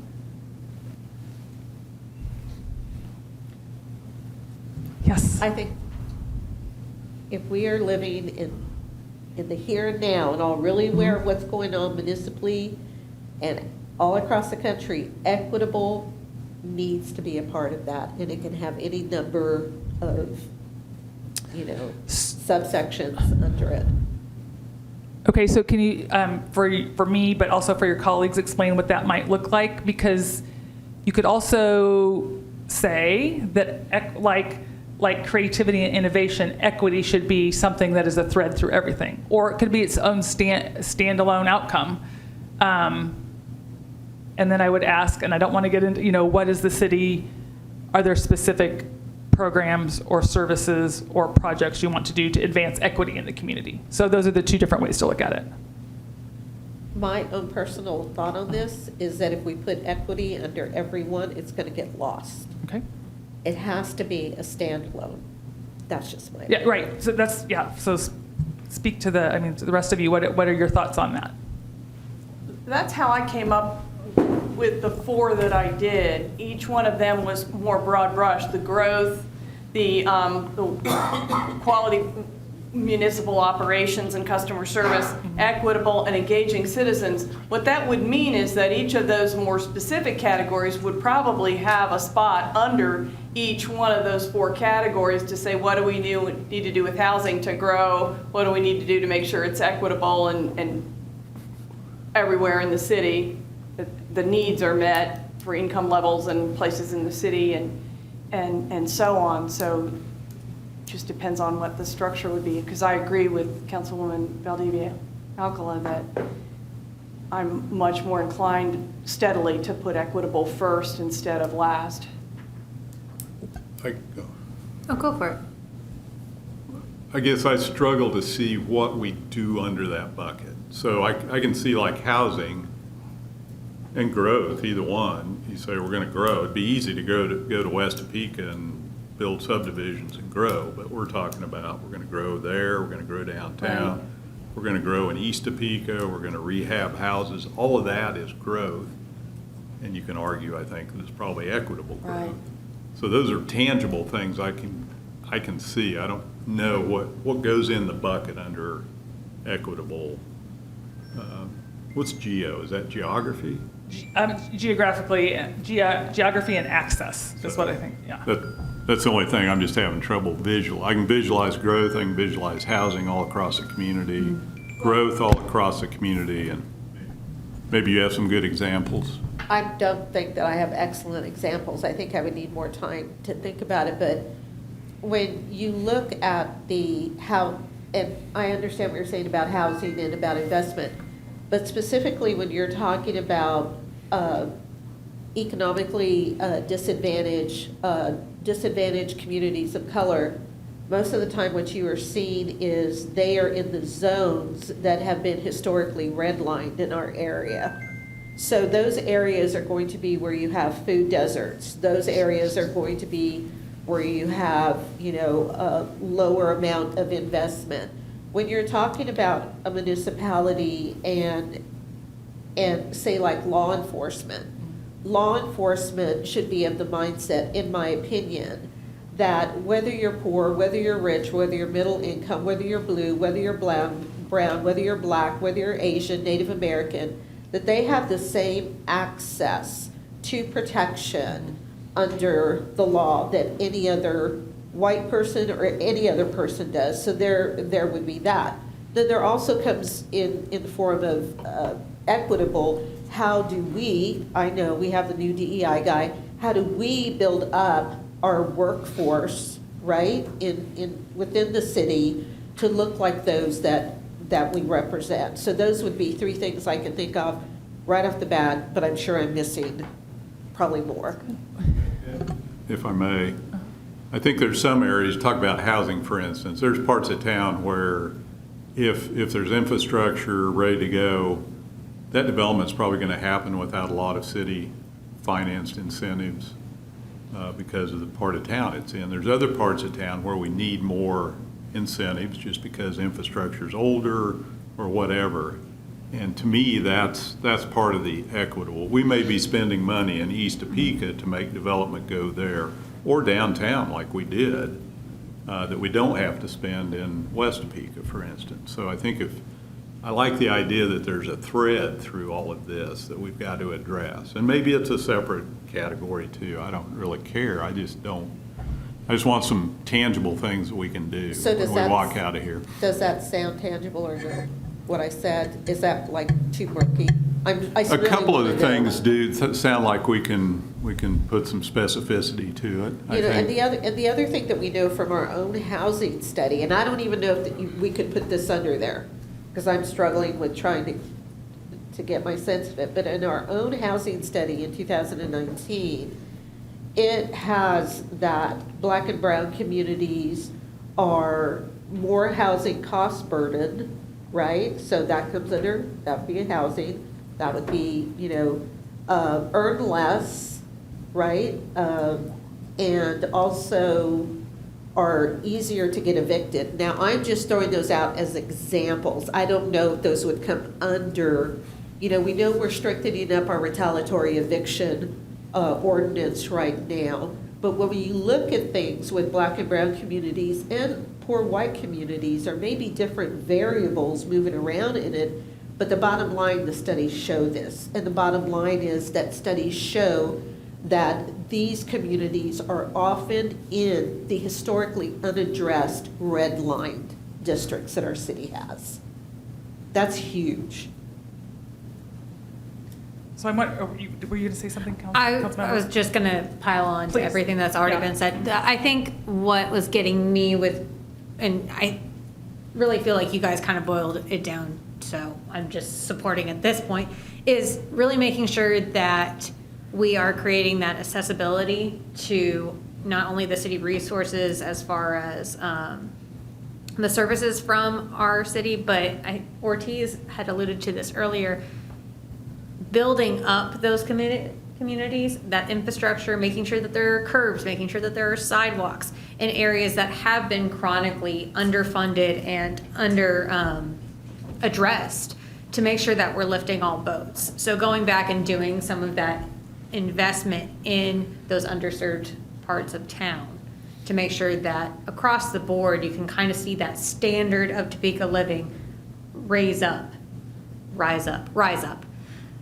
So that's kind of how, whenever I saw the equitable geography and access, thinking about that and thinking back to the, what our city staff has already done in community outreach, talking about making sure that if you are a person living with a disability, if you are blind, if you are in a wheelchair, that this is a city that you can get around. You can have that transportation. Maybe that falls under that as well.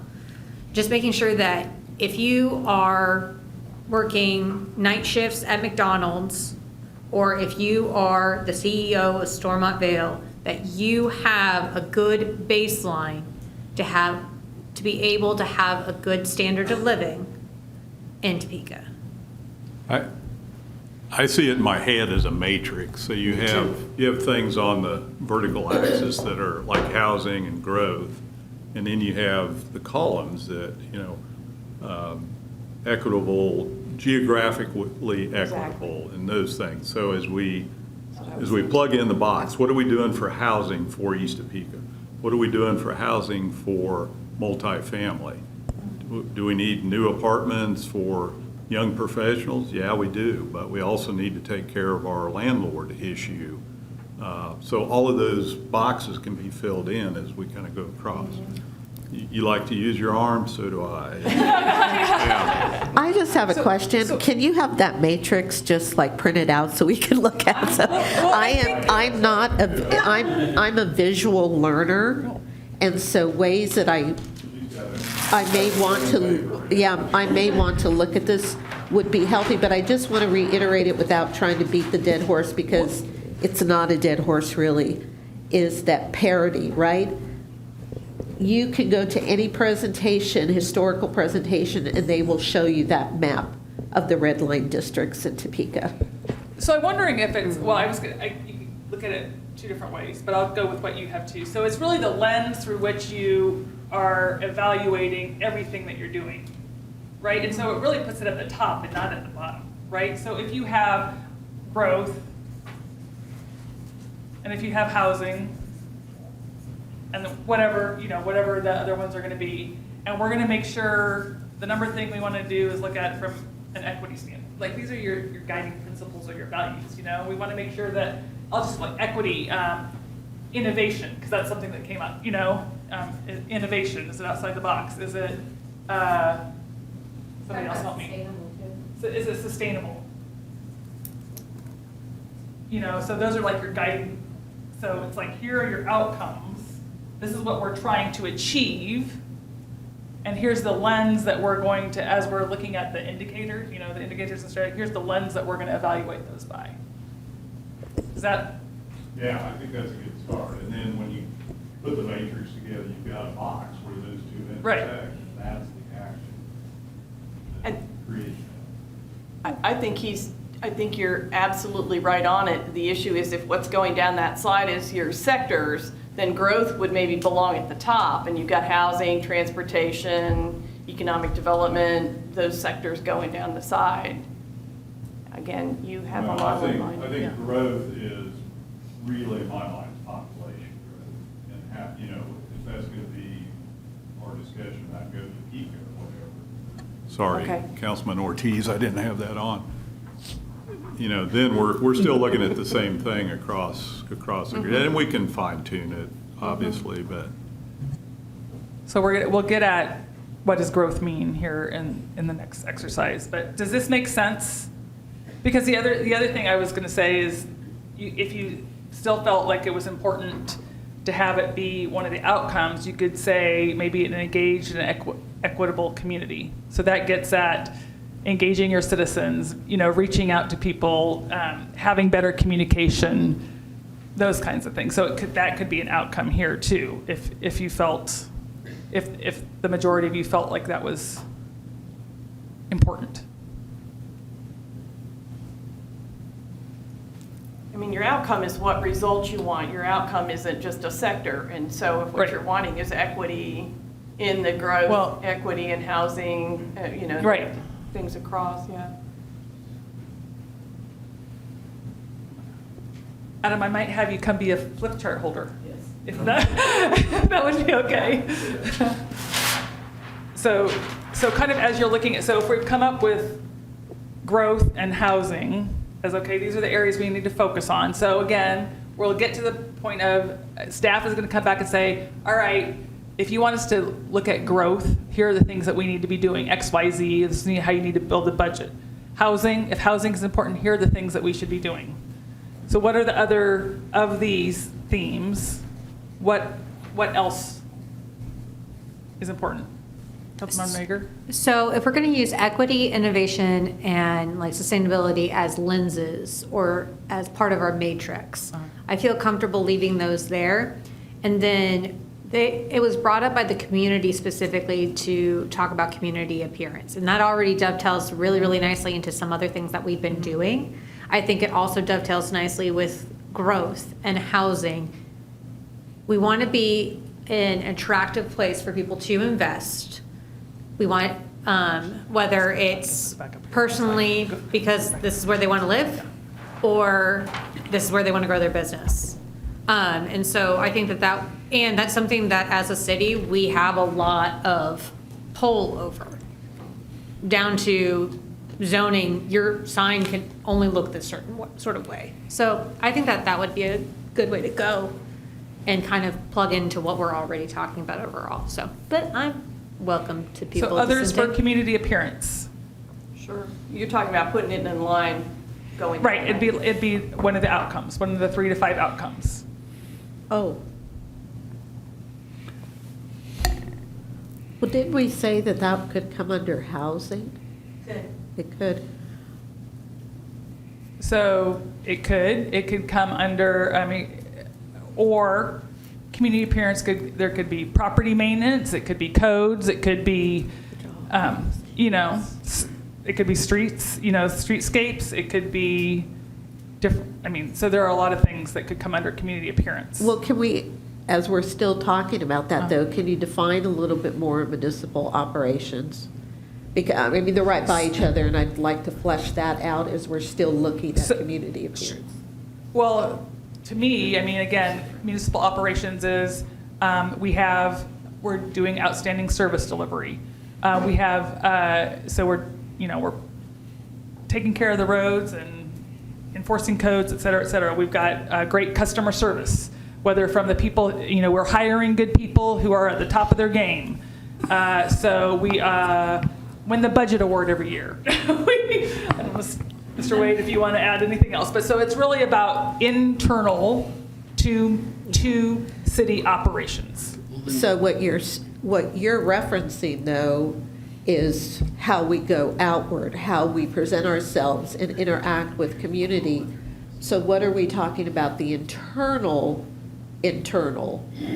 So how do we put in there, one of the things city manager is working on is how do we break through that we're working on with changing our culture, is how do we go beyond the silo mindset to where we start working together as a cohesive unit. That not only benefits our relationship to the residents we serve, it also benefits the strength of the municipal institution itself. So is that also a part of this municipal operations? I would suggest that it is. I would think so. Okay.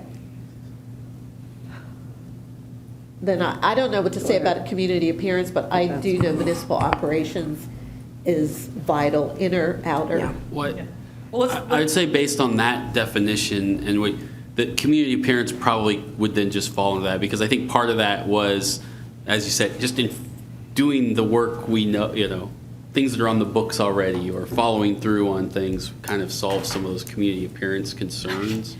So if we want, since we can't keep them all, I would have to say that given the change our culture of property maintenance, we're already 18 months in and have another 3 years to go. It probably needs its own.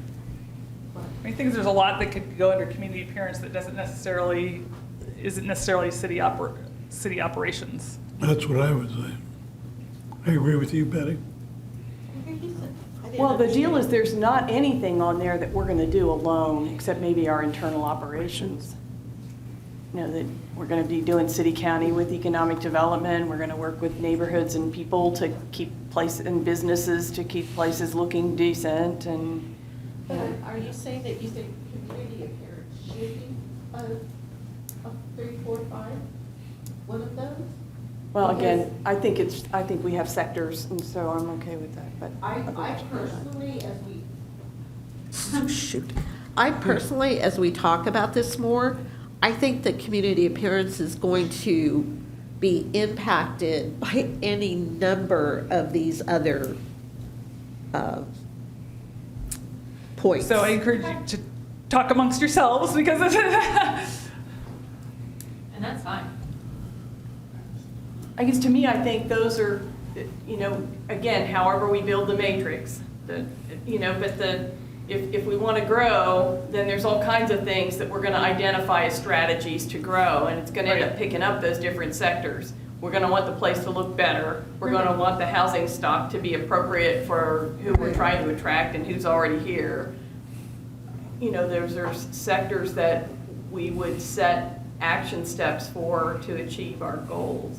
I mean, really, like municipal operations, we're talking about the entity that's responsible for, if we're doing housing, then the municipal operation is development services or something like that. That's the piece of that operation that may need to be fine-tuned so we can grow housing. I don't know that municipal operation, not sure what that even means, really. In the context of what we're talking about, it's a piece of the puzzle, but not one of the major. But when we hear and have heard for so long from developers or people that go into zoning or, any department, not bagging on anybody, and we've had these conversations, usually not here in the front where everybody can hear, but about we need to be a city that says yes more than it says no. Whether that be giving permits, we're not saying letting, the city go to hell in a handbasket. That's not what we're saying, but, and empowering your people more to make decisions, right? And instead of getting caught up in the bureaucracy, how we face out so that the residents, not the ones that are, doing the surveys that, GTP sometimes gets. I'm talking about the ones that don't answer the surveys and those folks. So I think that the municipal operations is a vital link.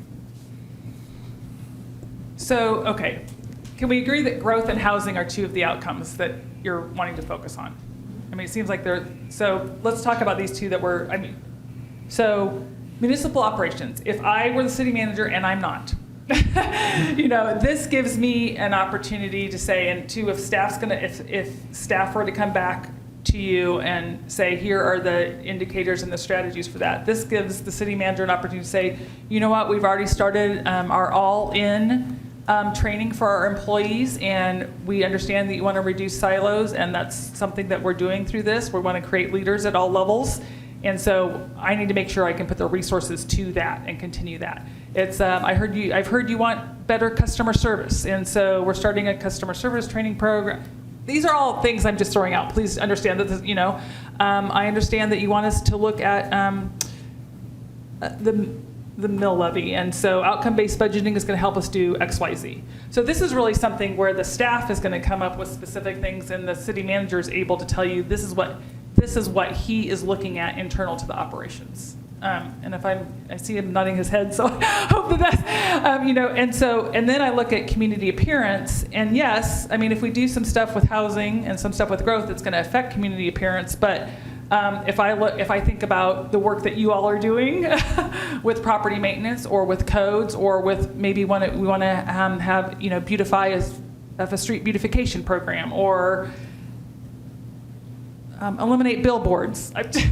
Please understand, I think those are all the kinds of things that you could put under community appearance.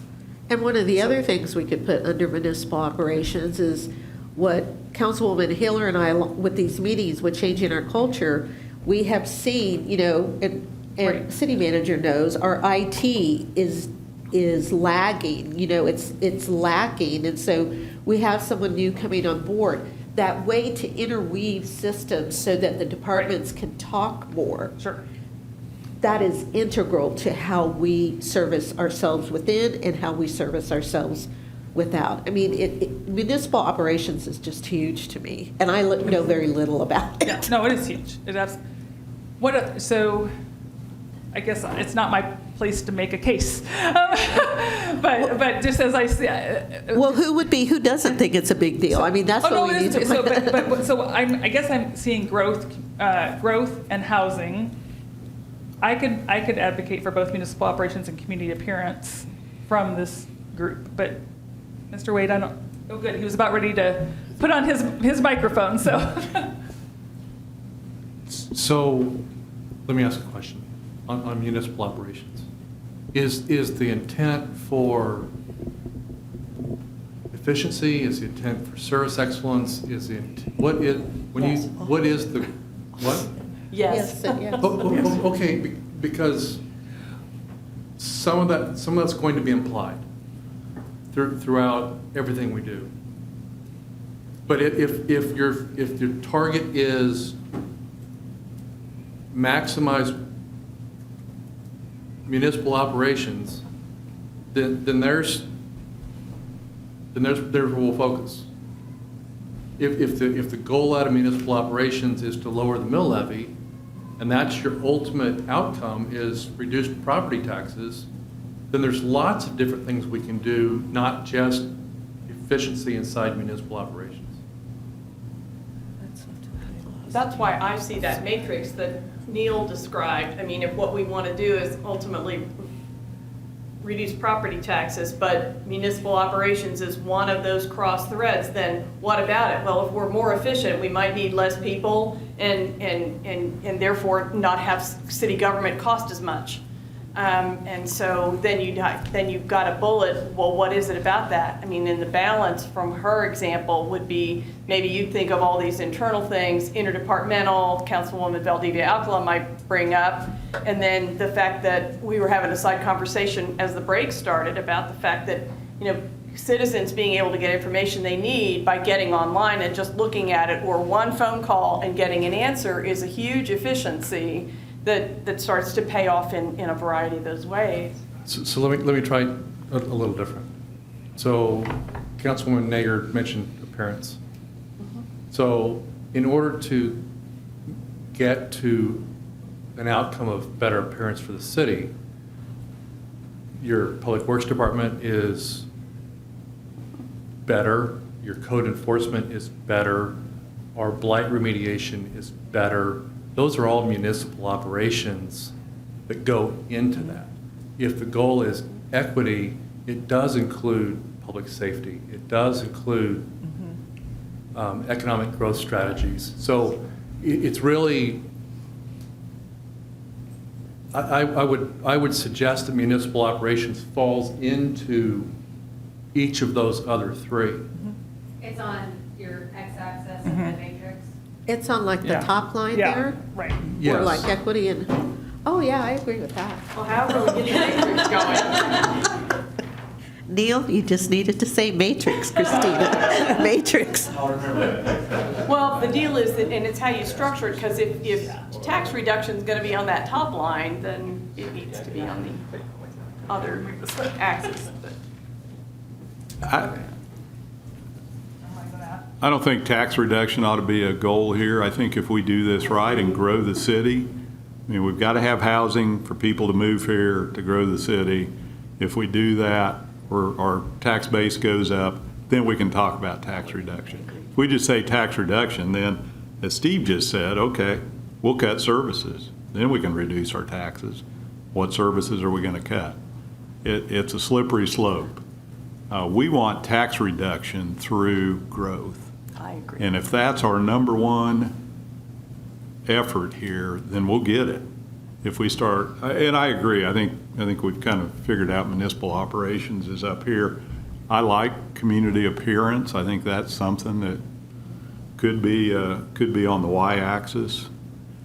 And that obviously leads to better growth. We have a better look at the community. People want to move here, they want to be here, so anyways.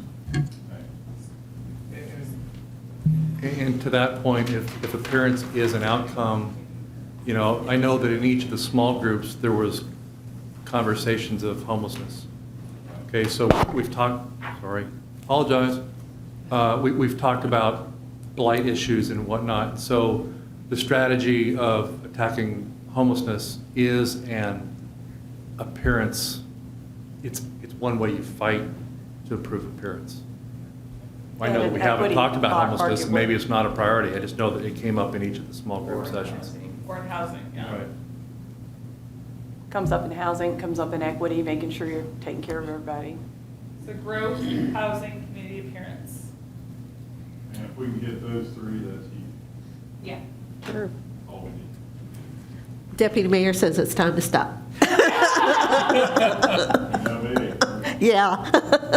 Okay. What time we got? Growth, okay. Anybody else want to speak up? Those are, you're like, if you need me to translate my, let me know. Okay, so we have, I know we, and you guys thought this was hard. Yeah. All right, so we're gonna take another break. Then what we're gonna do is we're gonna come back, and you've had a lot of good discussion that's gonna inform this next exercise, right? Because you have to identify what your mini vision is for growth. You have to identify what your mini vision is for housing.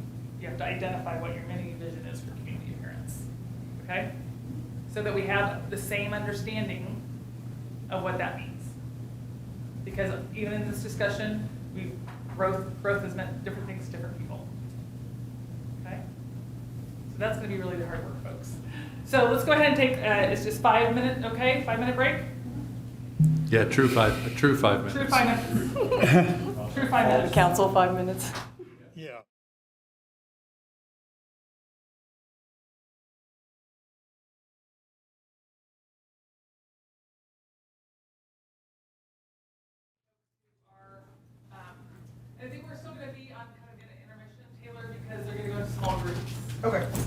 just put your, the lower. The work session thing? Okay. So, Councilmember Nager is gonna go into, the conference room with the two folks who are online, and, they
proud of their work. Excellent. So, Tony and I solved all of the other problems. We all solved the problems. Awesome. Okay, so what, so I think, so we have, I put them up here, so again, I want to point out this, so this is what we're working on, right? An outcome, right, the outcome. So, oh, I'm sorry. Thanks, Mayor. You bet. I apologize. So again, we're working on outcomes, right? Thank you, Adam. So a condition of well-being for children, adults, families, and communities stated in plain language. Okay, outcomes. And you've decided that you want to focus on housing, growth, and community appearance. And so Councilmember Duncan was so excited about his That's right. group's work that And he he has asked to to leave, go so. first. So- And so again, kind of if there's any considerations that your colleagues should know about, and then is this what you all can agree that you're working toward in the housing arena? So, Councilmember Duncan.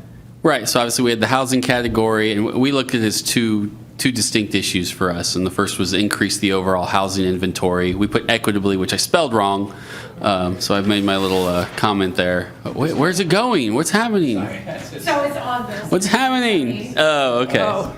Okay. Weren't you a journalism major? Yeah, that doesn't mean I could spell. I was a copy editor too, but see, I knew it was wrong. The equitably part was important to us because, as Councilmember Dobler said earlier, and he was correct, you know, we want people who come in from who want to live here at a certain, you know, if they're an executive, they want to stay and they want to live here.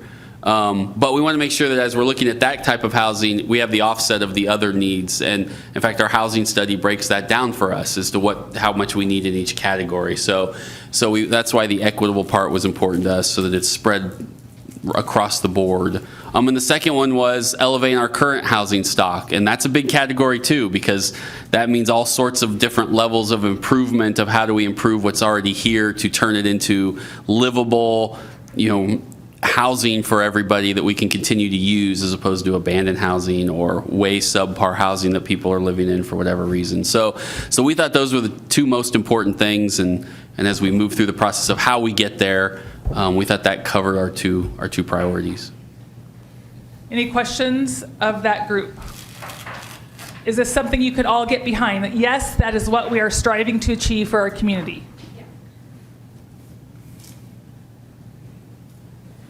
Can I ask a balancing question? Yes. And that goes back to the very first question I asked, in terms of whether we were planning for the city as a whole or city operations, as we set our outcome goals. The city, Oh, this is city as a whole, correct. right? But not necessarily. So, Oh, you mean community? See, I heard city. I apologize. Can I can see both of those. Both of those fit right within the operational part in terms of as we look at where we put our resources, both staffing, dollars, program development. Both of those fit, I think, into things we're trying to accomplish, and you know how they spread. That's not the right word, but Well, you know, it's something that would be an objective that we want to see accomplished, but providing housing for everybody in the city isn't a primary role of the city government. So I'm just trying to. Well, and it doesn't say provide housing for everyone. right.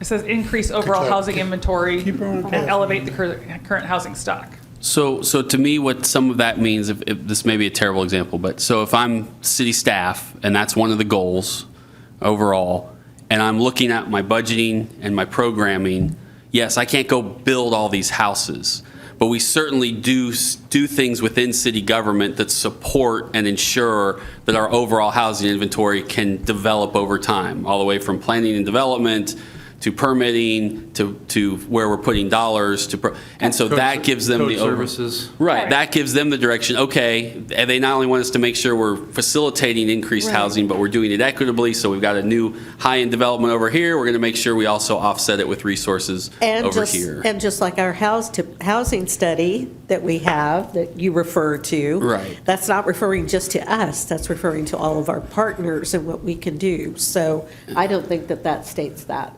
at all. So I think that does give staff direction as to Yes. the lens to put resources behind when they're doing the work. And thank you for that. I just wanted to clarify our lens. Great. Anything else on housing? Great work. Round of applause. Okay, who's speaking to growth?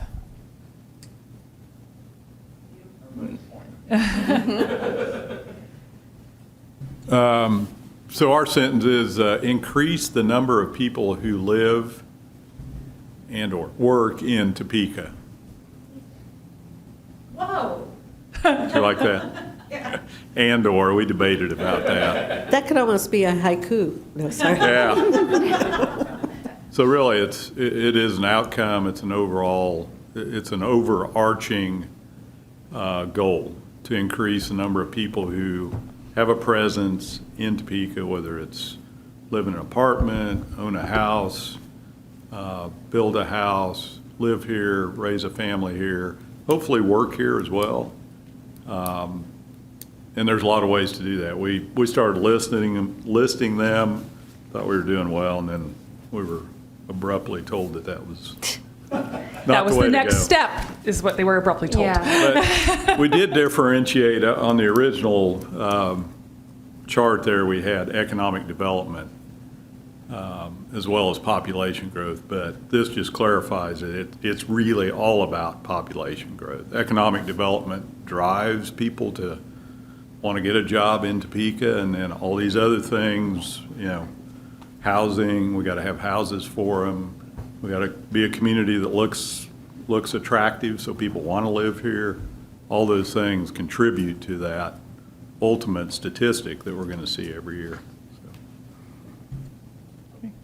Questions or comments related to growth? I feel like you didn't overcomplicate it, and that's good. It gives them plenty of leeway to go ahead and figure out everything else. Applause.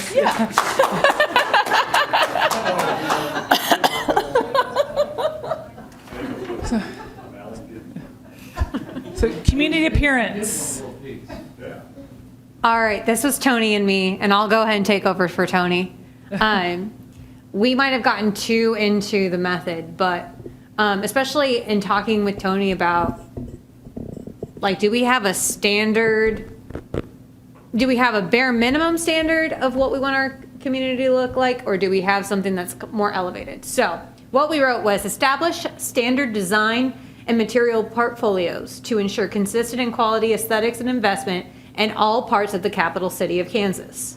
Then fairly apply code enforcement to address blight and bad actors. And so by that, we really meant we want you, no matter where you are in the city, to know that you're in Topeka. We want there to be a specific level of investment and branding. So it's very, very clear if you are in, my example was like, if you're by Roland Park, if you've been over there, they do not have curbs. It is kind of touch and go on if there's potholes and stuff. And then you have some place where it's newer development where you have curbs, you have ample sidewalks. I mean, if you look at 12th Street, what we're doing there, it is very clear that we have put the money, time, and effort into that area. And so making sure that we are applying that across the board, making sure that there's a standard of design that is specifically Topeka instead of just being whatever that particular contractor has designed, and making sure that they are using materials that are going to last and that we don't need to replace right away. And then the second part of it was talking about making sure that we're also using our code enforcement in maybe other departments. Maybe we need to make that a little bit broader to just be the city of Topeka, to really crack down on people who are not fitting into that same vision. Because it is one thing for us to say, okay, this is the standard that we're going to be at. It is another to say everybody must rise to that standard so that we can go ahead and raise the standard of living in Topeka. And we want legislators who are coming in to be like, dang, this is a serious place. This is a serious job. And I need to rise to that level as well. I really like that. Just a comment. Years ago, the city started with this iconic look of arches. And, you know, the first one was at Huntoon and Topeka, 12th and Topeka. Then we did Noto, which has cool arch, and then we did the bridge, which has cool arch. And then we did downtown with a couple of arch. They don't all look the same, but it's, I mean, I can see an arch in front of Councilwoman Ortiz's house. Obviously. Yeah. All of the big places in Topeka. So can you explain like the portfolios? So you're saying consistently have curb gutters? Exactly. Making sure that it's not, because like the half-cent sales tax, like Ortiz referred to earlier, that's just existing. We want to make sure that we have that, not the minimum standard. We want it to be, if you do 17th Street in Oakley, it's going to look exactly the same as Lyman. Wow. And so, yeah, our two districts. That's huge. And so, yeah, it's a huge undertaking. And it also, it's a very, very clear, it's clearly the city that does the majority of this work. And it is an outward signal to the community, we care about you. We want you to be healthy, and we want you to know that we're investing in you. We want you to be able to get to and from work. And we want to be able to more easily maintain these areas too. Because we were talking about just medians in the city. There's some that look great, there's some that don't. And yeah, making sure that it is very clear from the top down that we are doing a project, we are doing it right, and we expect you as an investor of private property, of commercial property, of somebody who's walking down the street visiting and thinking about littering, that's not how we do things here, so. This is why I wanted this to be one of our bullet points. I do feel strongly about it, so. Tony, did I do a good job? Oh, Tony walked away. Dang. That's actually that's the ultimate sign. I was gonna say it was the ultimate sign of trust. No, I was here, heard all that. Excellent. I'm good. Okay, awesome, good. Any other questions for, No, I comments? just want to comment that I am not the only utopian on this council.